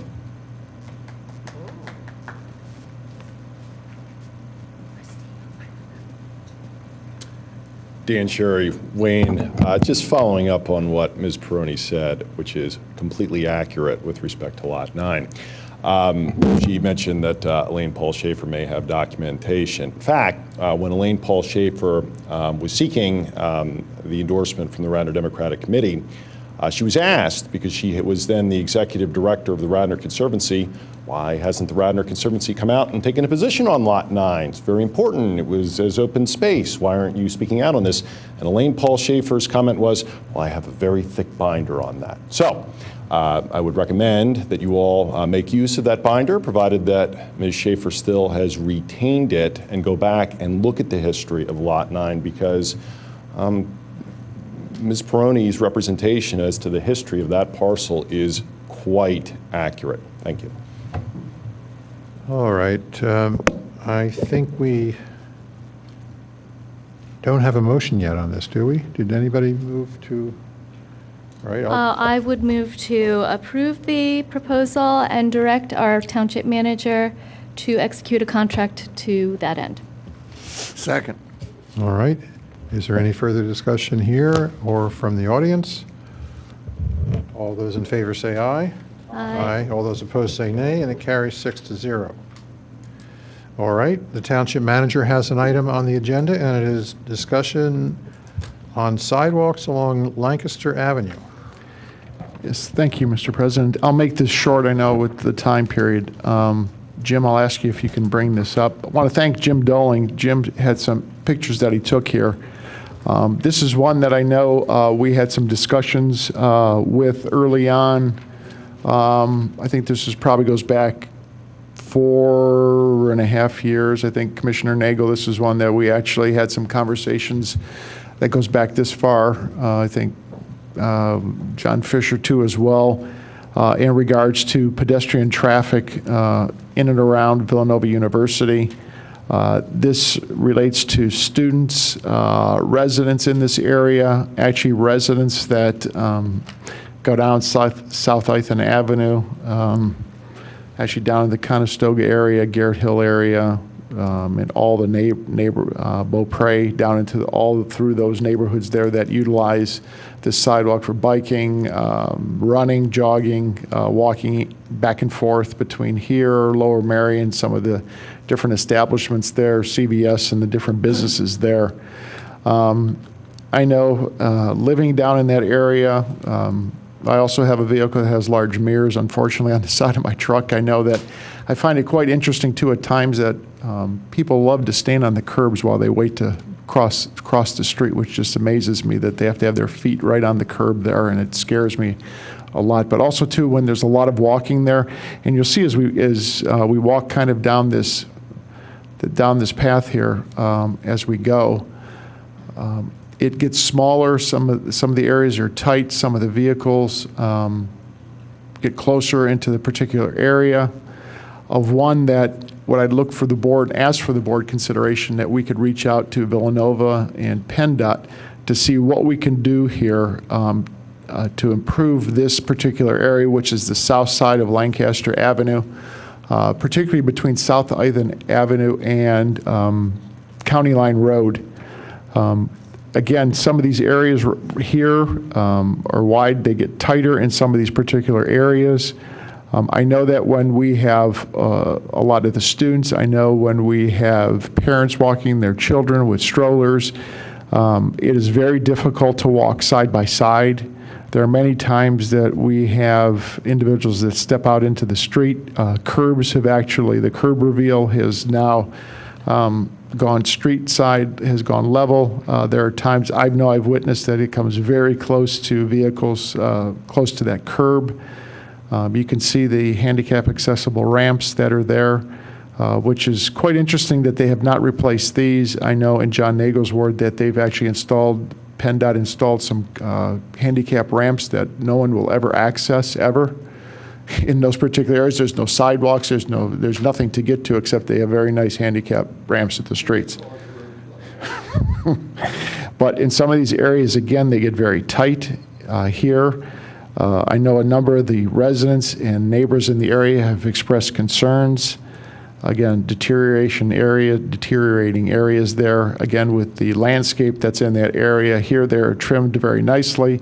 It's difficult for residents, even seeing them actually trim the bushes here with some of the vehicular traffic that goes on. It's a hazard. Again, it gets tighter and tighter in some of these particular areas. Again, it's singular traffic. There are a lot of students that go back and forth in this area. When you look at the dorms that are going to be built, you're going to put a lot of the students, and I know Phil R. and myself, we had this conversation too, when you put a lot of students, which now are going to be about 1,100 students on that side of the street now, they are going to walk. They like to walk between there and Lower Marion. You're going to add more into that area. Again, it's going to be difficult traversing that area. So it will continue to be there. Again, you have situations where there's no curbs there. That sidewalk, again, very tight. So this is one that we want to ask the board here, we'd like to pursue as a partnership between the three, between state and federal fundings. We think that both partners that we would work with in Villanova and in PennDOT, they're pretty strong names there. I think in partnership we could look to try to see what leverage we can do. I think it's going to take some time to be able to navigate through the funding mechanisms to try to put these together. I know Jim Doling, when Jim was out there taking some of these pictures, he said it was difficult for him to take pictures because he actually had to run up a block to be able to take the pictures because someone was coming down his way to actually get out of the way, because if not, it was going to force people into the street. Again, as we continue down that path as it goes. So this is just something that I want to bring the board to their attention of how we could look at, again, a partnership here of how we want to go. It's nice there, the fire hydrant's in the middle of the sidewalk. It'd be nice to push that back up onto the grass area there. And again, even the potential to reach out to Lower Marion too, as we cross into their boundaries too as well. I know when you get these trucks that are on Lancaster Avenue, again, too, they pull tight. And just imagine with snow, when there's weather conditions here, it gets even worse in this area. A lot of times students walk in the street, so it makes it even more difficult. So one of the things we reached out to Peter Simone as part of the trails, could we incorporate in this area? Could we move the trail in this particular area to the south side of the street?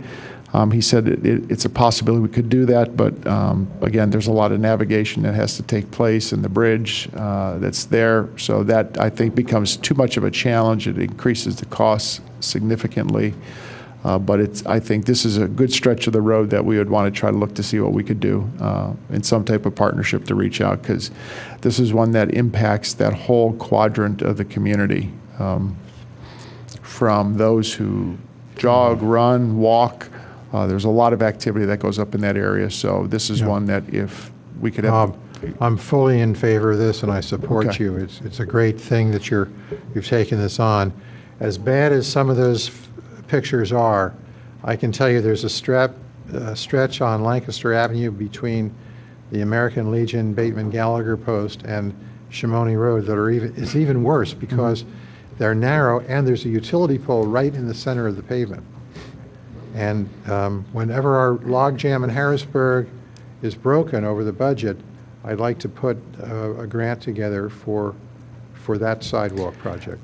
If we can do that, if any of the commissioners have some of those areas on Lancaster Avenue, if you could forward those stretches of the real estate, because this could be an opportunity, one, for us to submit not only for state capital budget funding, which who knows when that'll break loose, but also too, we may be in a very tight window for federal appropriations. Not sure where they're at in that process, but we can always submit a one-page request up there. And I think also to reaching out to Villanova, we are not looking at them to fund, but it would be good for a partnership to put their name to this as well as PennDOT. I think would be helpful. Can I add that right now we have a federal TAP grant application pending for a project that comes from our Greenways plan, and it's a connecting trail starting in West Wayne, going down the existing trail, going in front of the high school, up to the train station, then in front of the Penn Medicine property, and then connecting to the Villanova frontage on the north side. Now, the grant does not include Villanova's property. It picks up again at Ithan Avenue and takes you down the grant would include Ithan Avenue down to Ithan, the park. We did not include Villanova in the grant plan because in our township bond, we earmarked that stretch of Villanova as something we would invest in. and as a share.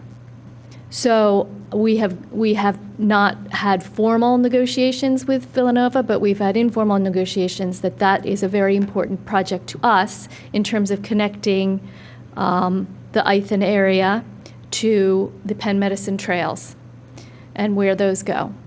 And we have earmarked money for that has already been borrowed.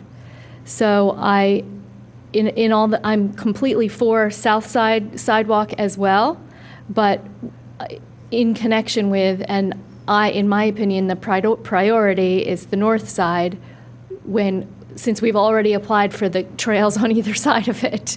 And hopefully we'll get that grant and we'll start construction on that in the next 2 or 3 years.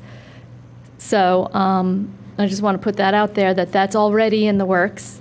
And if we're at the table with all of these funders, that's something to consider, that's a priority.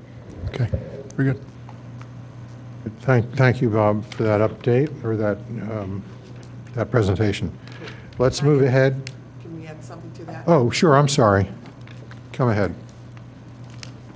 Jane Galley, Barclayton Road, and Rosemont to me. But anyway, to add to Bob's discussion, you have to recall that this is something that needs to be done because Villanova will be then closing off a chunk of their south side thing as they build in that area. So that means that you're going to have students crossing Lancaster Pike and going down the north side, which is even more deplorable than the south side because first of all, there's no sidewalk there, or it's under mud, or there's light poles in the way. Both sides of Lancaster Avenue, once you leave and go east from the stadium, they've just been neglected over time, and they really need to be addressed sooner than later, especially since all of this stuff is going to be built. All of these this to me is like the perfect opportunity to make sure that the sidewalk from the CICD west to 320, both sides of the street are in good condition or have beautification done to them, and especially since now with the opening in the Villanova Center, you've got Starbucks, the magnet of the world, and the other thing, the yoga place and what have you. You have students that are now going west on Lancaster Avenue on the north side, crossing 320, which is like to kill yourself because at that 5 Points area, it is not well marked, it is not well striped, it's not well anything for pedestrians, but now you have an attraction which never was there before. So this whole area from 320 to, say, Airedale really needs to be solidly looked at in a really construction way because I think we have an opportunity at this moment with everything being dug up anyway, and then Penn Medicine's going to dig up some more, to take this on and do this the right way, especially since the north side of Lancaster is even more dangerous than the south side. I mean, it's impossible to walk on that side. I mean, just trying to walk to the stadium from my area, I had to stay on the worst side, which is the south side. So definitely well, I hope we can do some of those things. I do know that sidewalk construction is very expensive. It's very expensive, but I think this is one of those basic things, those top tier priorities, rather than some of the stuff that we're doing. I think this is where you have to sit there and say these kind of things are kind of top priorities. You don't want students getting knocked off on Lancaster Avenue. That does not look good for us. So because there's no sidewalk. Thank you, Jane. Thank you. I have a couple of things. Comments. So I would prefer that these sort of things come to us in the context of the capital budget, meaning that they come to us, it sounds like a great idea, it always is a great idea, but if we engage these projects, it's coming at the expense of some other project. So my preference is all great ideas, but it should come in the context of our capital budget. And then I also have the concern that we are kind of overcommitting at this point. We seem to routinely hear about projects that we've funded that aren't being built. And before we start engaging in new ideas, I want to make sure we get old ideas further along. We haven't yet talked to how we have something on the order of $8 million worth of capital projects that we funded this year. and we haven't even started that. Right.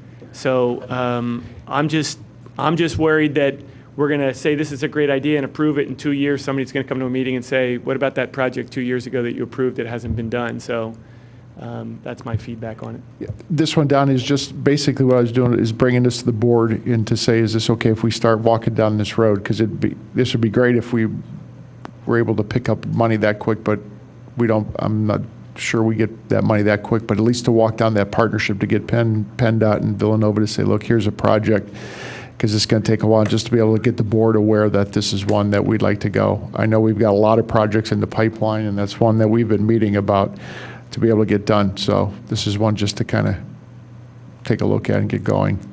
All right. Any other? This part of the drawing board. Mr. Leonardi? Yeah, Rick Leonardi, Alwyn Lane. I had a comment that was actually mostly directed at something that Ms. Schaefer said, but she's left the room. I would just, to take the contrary view, yeah, it's nice to look down and see 2 or 3 years out. There is, however, an opportunity presented here that we really ought to pounce on, and that is that the entire curb, pretty much, and sidewalk between Church Walk and 320 is about to be obliterated by Villanova Surface Lot Project. They intend to recontour Lancaster Avenue in at least 4 or 5 different locations between 320 and Barleycone. And once those additions have been made to the Lancaster and those curb lines have been moved, they intend to restore the status quo in terms of sidewalks every place except, of course, in front of their dorms, which is going to be a little pedestrian oasis. That's great, but in as much as the land's being torn up between Church Walk and 320, why not take the opportunity now to revise the sidewalks, particularly in that stretch, to push them back off the curb, separate the sidewalk with a grass strip at the very least, widen the sidewalks, make it a part of the trail linkage that Ms. Schaefer was talking about. That would entail bringing the pedestrian traffic that she's speaking of to the south side of Lancaster, but in as much as that pedestrian traffic is destined for South Hythe and points south anyway, I think that makes a heck of a lot more sense than keeping everybody on the north side. So I would argue at this point that critically some sort of outreach should be made to Villanova requesting that they revisit their plans for the sidewalk between 320 and Church Walk. And obviously don't make it the same elaborate thing that they have planned for in front of the dorms, but at least push the sidewalks back from the street and maybe refine the designs and make it part of, you could fill her in later, make that part of the trail system you guys have been discussing. Thanks. Thank you, Rick. All right. Jim, can I make a comment on that? Thanks. I'll be brief because I know the time, but it is in my ward, so I want to talk about it just briefly. And that is just, first I want to thank Bob for raising this question tonight. And I also want to acknowledge this is very much a community-driven situation and concern. You have people in the audience tonight. I want to recognize Sarah Pilling, who's been a force behind some of this sidewalk stuff and trying to get some things done in terms of making it better pedestrian. And of course, from our Villanova Communication Review Committee of Rick Leonardi and Jen Galley, who's also brought that up in our meetings. So we've started that conversation, and these things have been bubbling up. What is the flashpoints here that makes this different? There are 2 things. One is not just a sidewalk project. First of all, as Bob mentioned in our conversations, all of a sudden there will now be over 1,100 students in those new 6 dorms who, if they were commuters in the parking lot, they would not be walking down to Bryn Mawr. But as residents who are looking, they will be, okay? And you can't even do a study without acknowledging what that is going to be. So that puts an urgency to it. Now, we've got a couple of years, but we still want to move. Second is that Elaine was right in talking about the TAP grant and the Greenways and Open Space Network work that we've done. I know we've done some maps to that actually put that onto our official map. I think some of them actually may have taken it down to Lowry's Lane. I may be wrong, but we were trying to connect Cohen Park with that trail system that way too. And what that means, though, is that at that point, you're not just talking about a sidewalk, a new 4-foot sidewalk. At that point, you're talking about even opening this up to a trail, which now means that it's option. You have more people as designed for, possibly even bike traffic that would be encouraged, and otherwise larger pedestrian usage. So this becomes more than just putting a new sidewalk in at that point. And if we can get grants, especially with the power of PennDOT or Villanova behind us, to allow it this is for the safety not only of the community that has long been there. As Bob pointed out, some places the curb is only this far away from the roadway. You've got driveways that are better protected than that. But you also have a consideration where, not only for Villanova, but for the people riding down that way, you've got a lot of students who are going to be pedestrians, and we can't assume anything less than the fact that they're going to be using it, both east and west. So these are very important driving forces. I think Rick makes up a good point. I don't know what's possible in terms of in front of that West Lancaster lot on the south side, now that the plans have already been made and they're constructing. But regardless, we need to start now to get those kind of partnerships. I respect what Don says in terms of starting things before we finished other things up, but this is going to be a longer project if we do it right.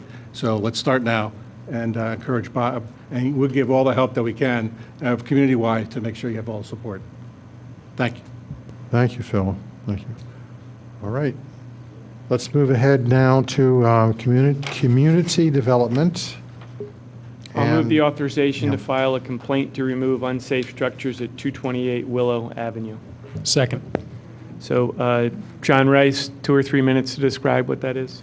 As the board is aware, there's a single-family dwelling at 228 Willow, which sustained a fire over a year ago.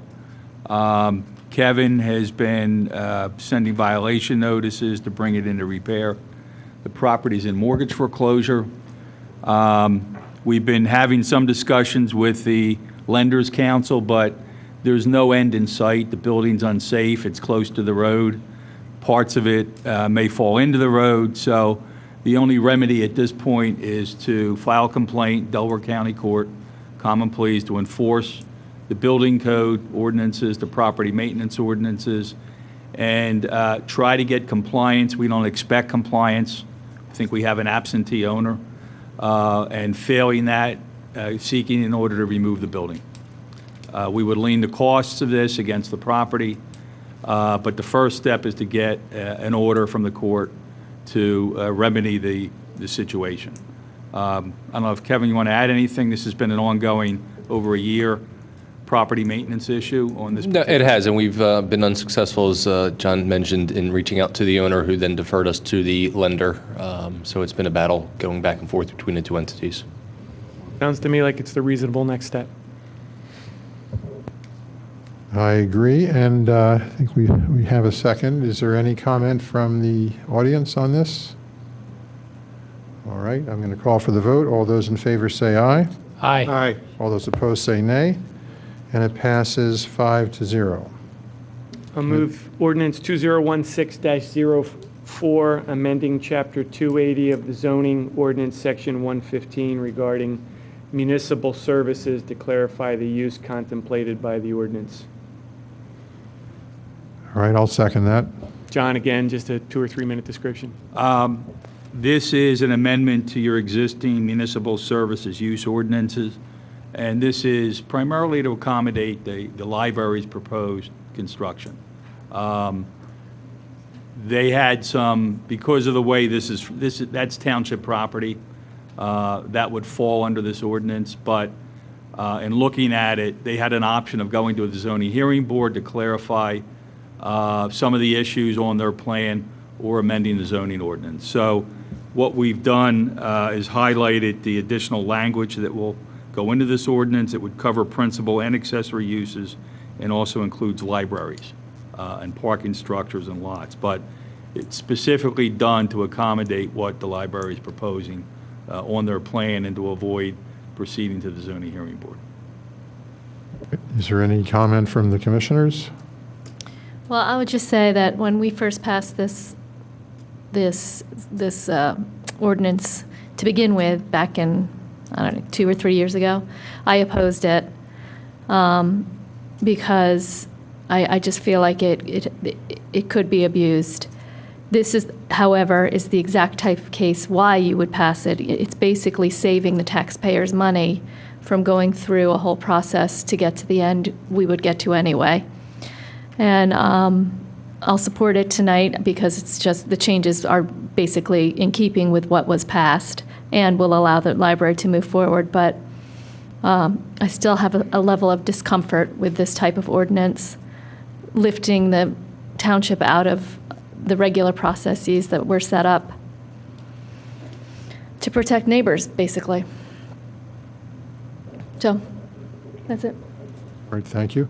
Is there anybody in the audience that wants to say anything? My inclination, Christina Peroni, my inclination again is to support what Commissioner Schaefer said. As I read this, and I am not an attorney, and I would ask Mr. Rice to clarify, normally parking is limited to the type of use that you have, and that's the way you limit people from building gigantic buildings, is you've got to have the parking to support it.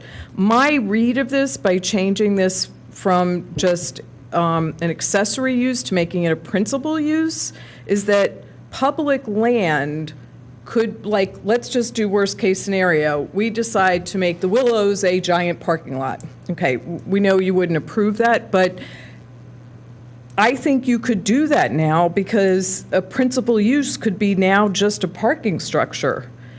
And if you can make a park into a parking structure legally, then how are you going to pose it? Because now you've changed the ordinance. Now you're making that a legal right to be able to do that.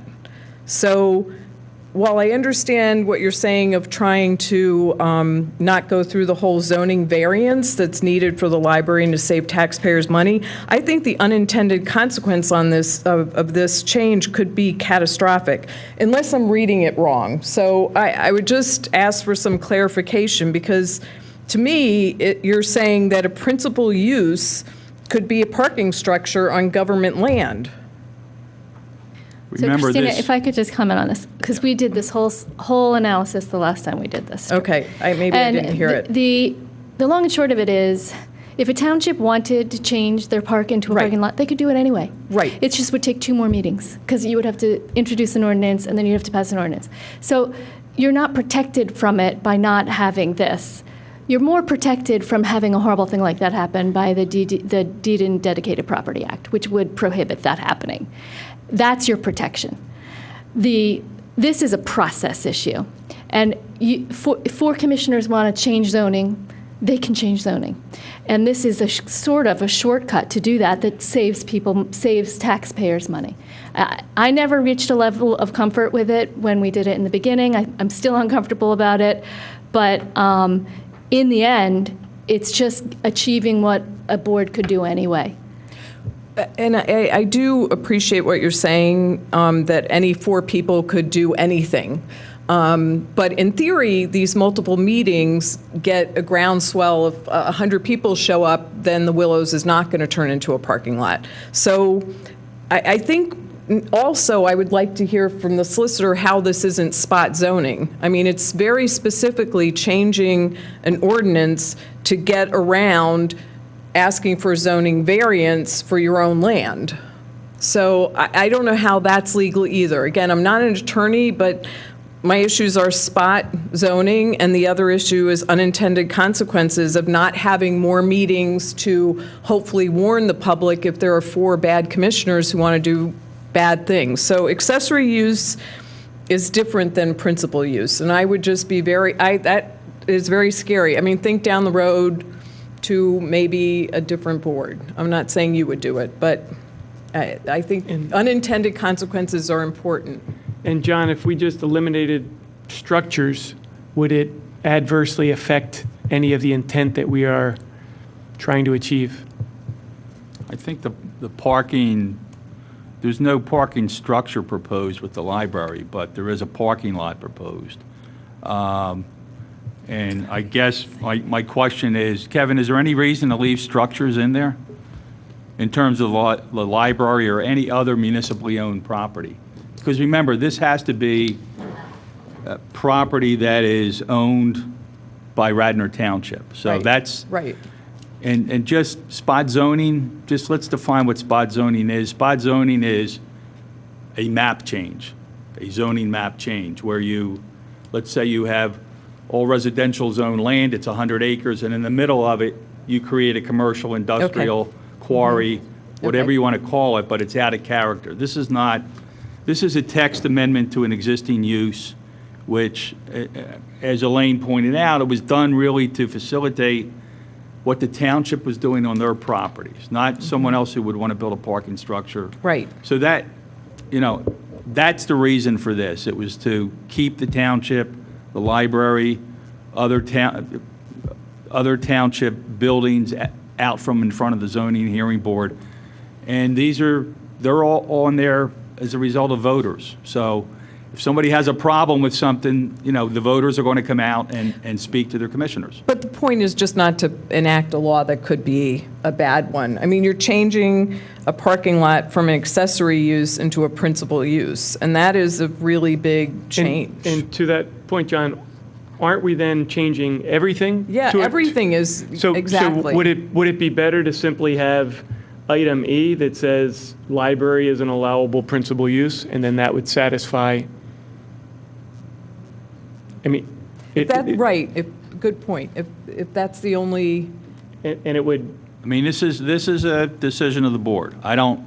Okay, I'll tell you what the concept I want is to allow the library to do its and to minimize the concern that Elaine expressed and Christina expressed.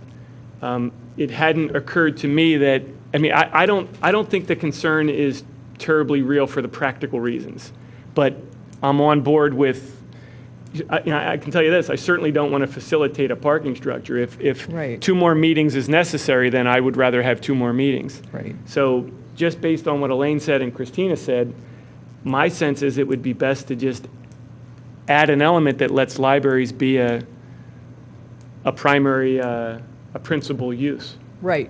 I think that's a great way of limiting it because it protects the library. And then if we do that, do we have to add parking as an acceptable accessory use, or is that just inherent in zoning?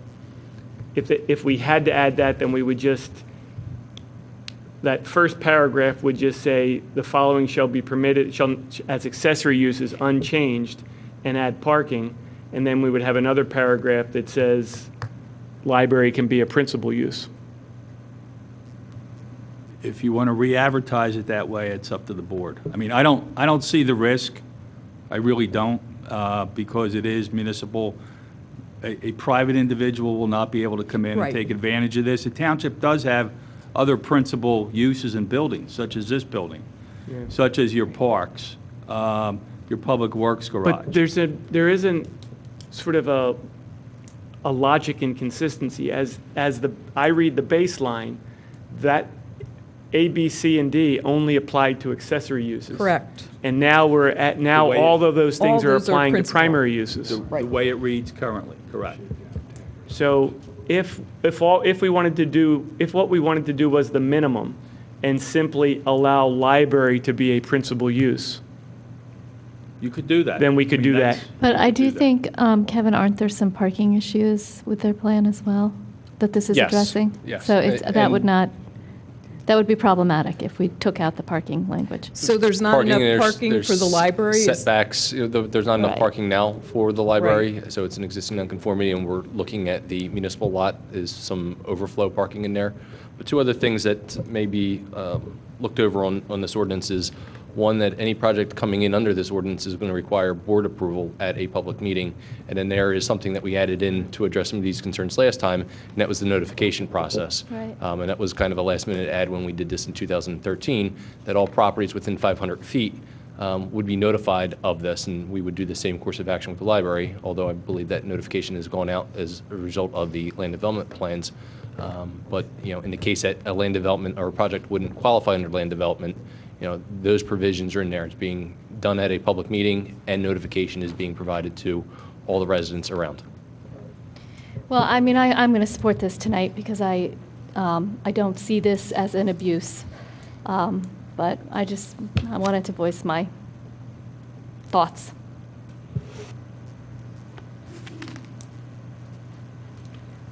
Hi, this is Maya Van Ross. I'm a resident of Radnor Township, and I absolutely oppose the change for all the reasons that Christina said. I think this is fraught with peril and future abuse, and it doesn't really give me comfort that it's municipal-owned property.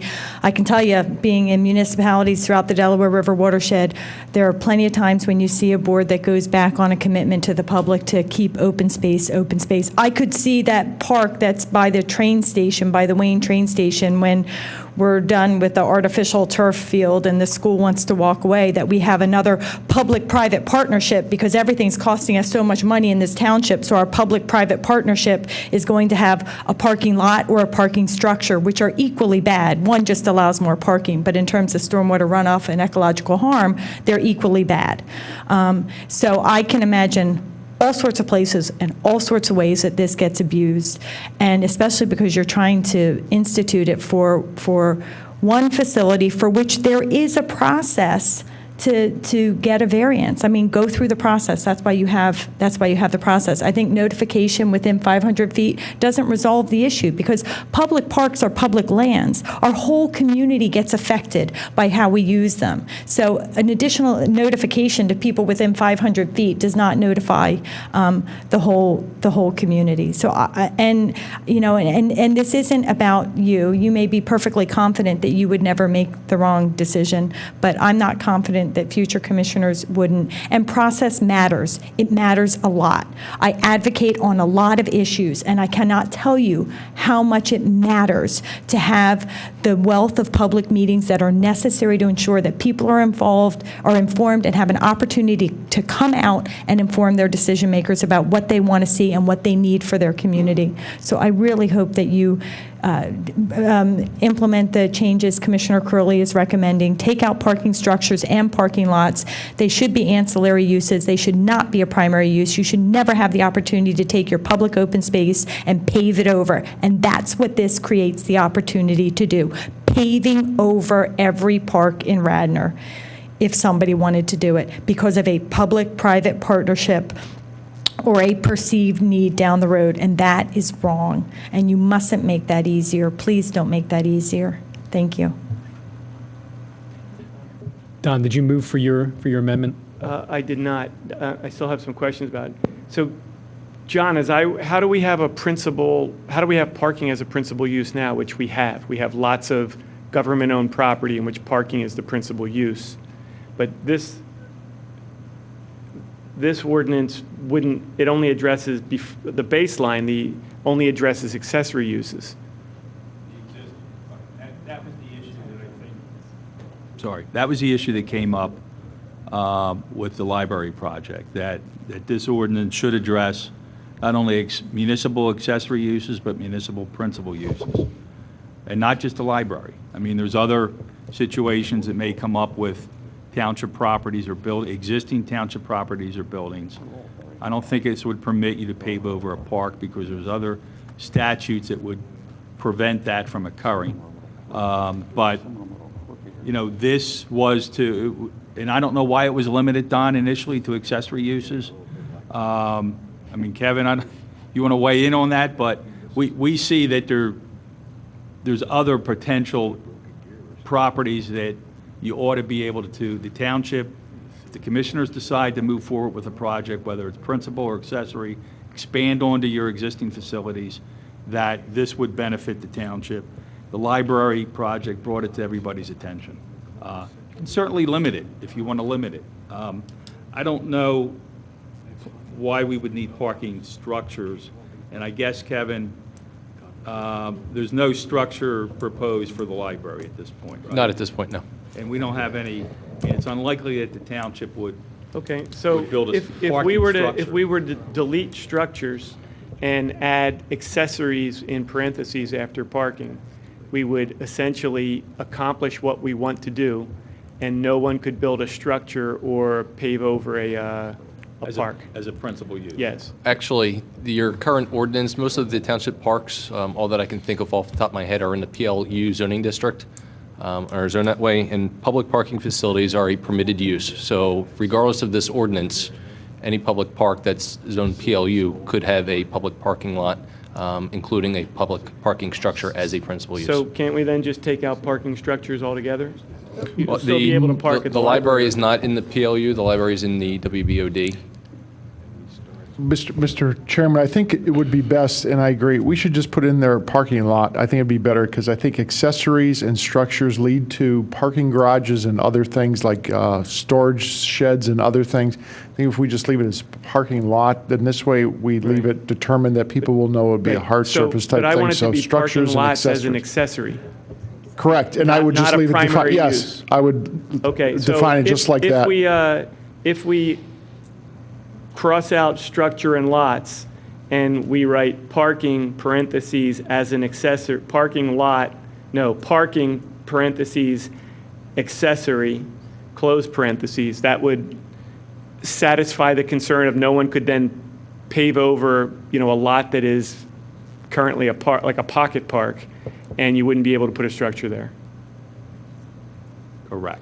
Okay, so I'll move to amend the motion to delete the word structure and lots and replace it with parentheses as an accessory, close parentheses. You dropped the word lot in where it is now. Yes, I don't want it to be lot. I want it to be put parking, comma, accessory. Okay. To distinguish from parking associated with a primary use instead of parking as a primary Okay. use. All right, so it's been moved and seconded. Any? Yeah, it has been. And if we decided we wanted a parking lot, we would just have to come back and have that extra meeting to give us a parking lot. Correct. Yeah. Yes, good. Any comment? All right, and do we want to hear from the audience on this anymore? All right, all those in favor say aye. Aye. All those opposed say nay. It carries 5-0. And Jennifer, make sure you note John Nagle was not present for this one and the previous one. Okay. We just voted on the amendment. Yes, now we're going to go to the underlying motion. So as a point of order, it's probably best to just take it all as one, because the person who makes the motion can't make an amendment, correct? Yeah, and I made the motion, didn't I? So you amended your motion? Yeah, so it's just sort of, believe me, Robert's Rules allows you that informal process of, Okay. so is that sufficient, John?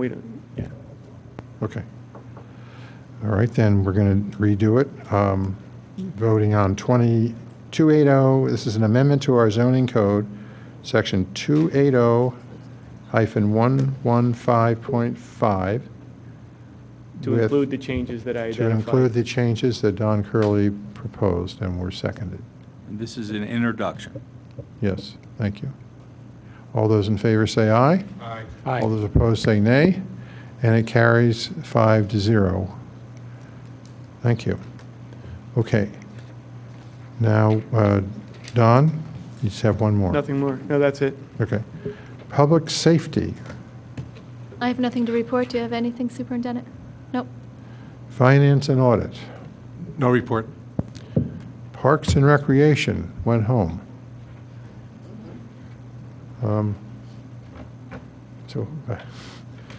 And library went to Colorado. So I don't think there's any report there. And public health, that went home also. Okay, that wraps up our committee reports. Now we're at old business. Now we're at new business. And we're second version of public participation. Here we go.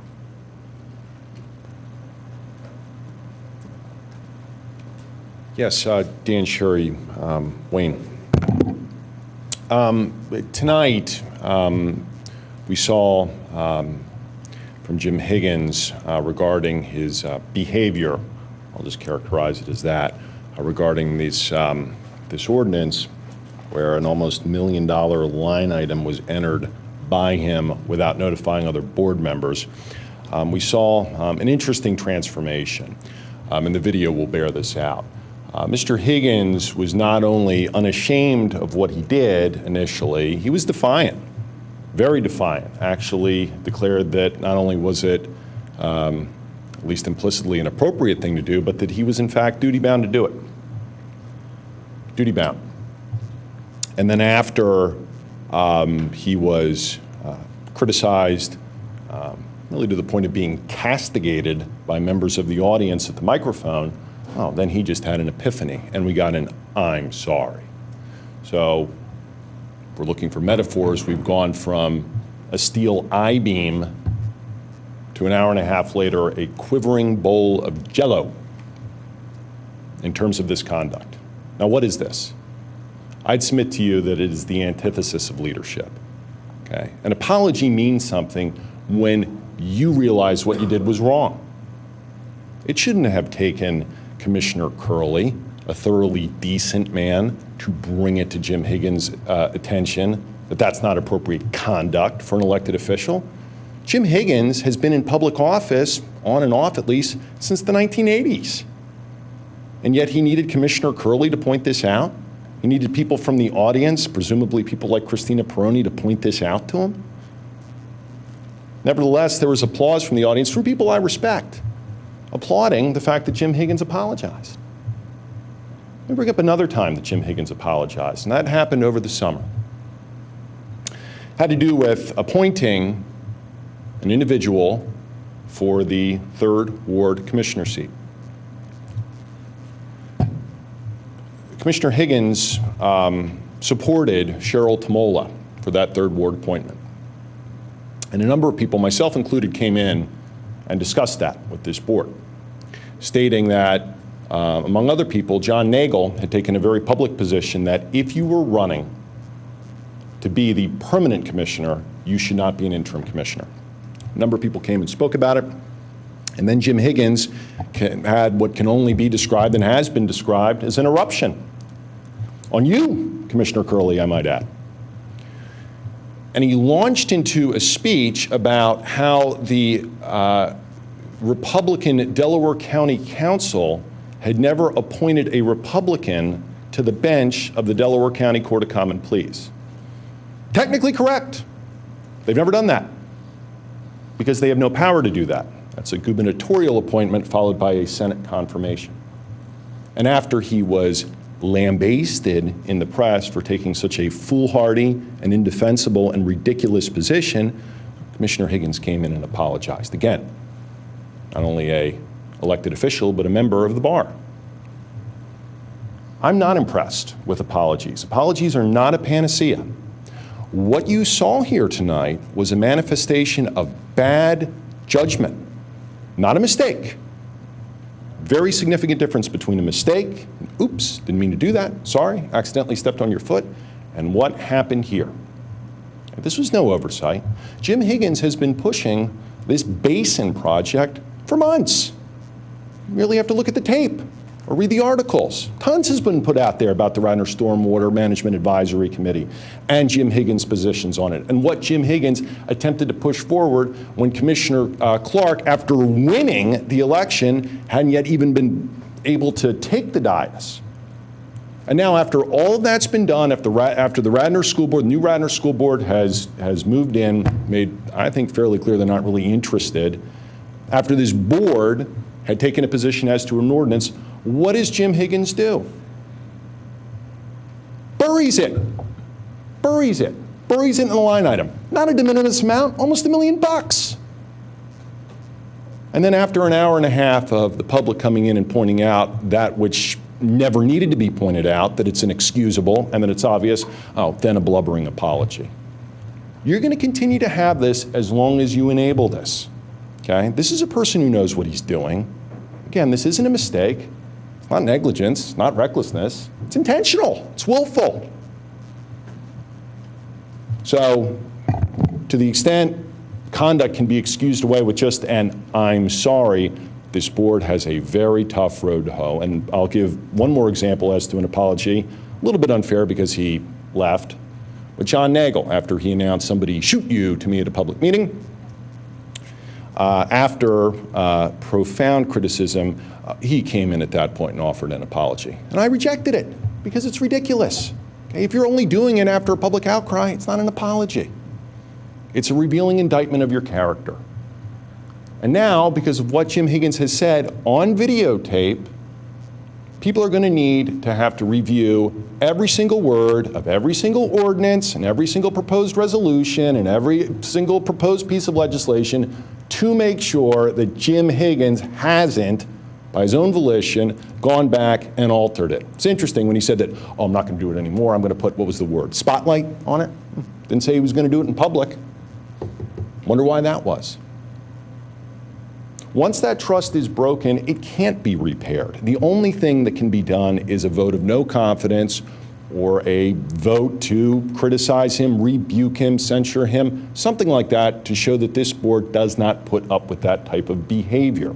With that unchecked, with the only an I'm sorry being part of the public record, you're going to have more mischief, and you need to cut down on that. Your obligation and your responsibility and the expectations that are on you are your interaction with the men and women and children that make up this township, your voters.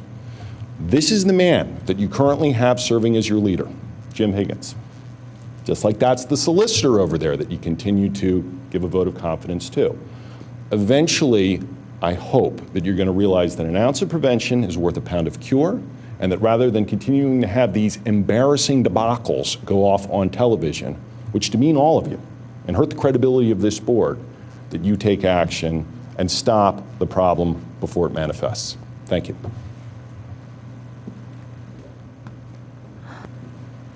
I just have one quick point. Phil, can we get, we had a meeting for the CARE group, which was not mentioned here tonight, and some of the points were really well taken. Can we get that put on the next meeting so that we can report on that? I think it should be, you all would like to know what we talk about. That's fine. We were running late. I know. Yeah. That's what I figured, so Yep, maybe we can. Exactly right. We're not on the committee thingies, but we're a That's committee. correct. Yeah, and we'll hit it next time. Thank you. Yep. I move we adjourn. Your second. All those in favor say aye. Aye. Opposed, say nay. Passes 5-0.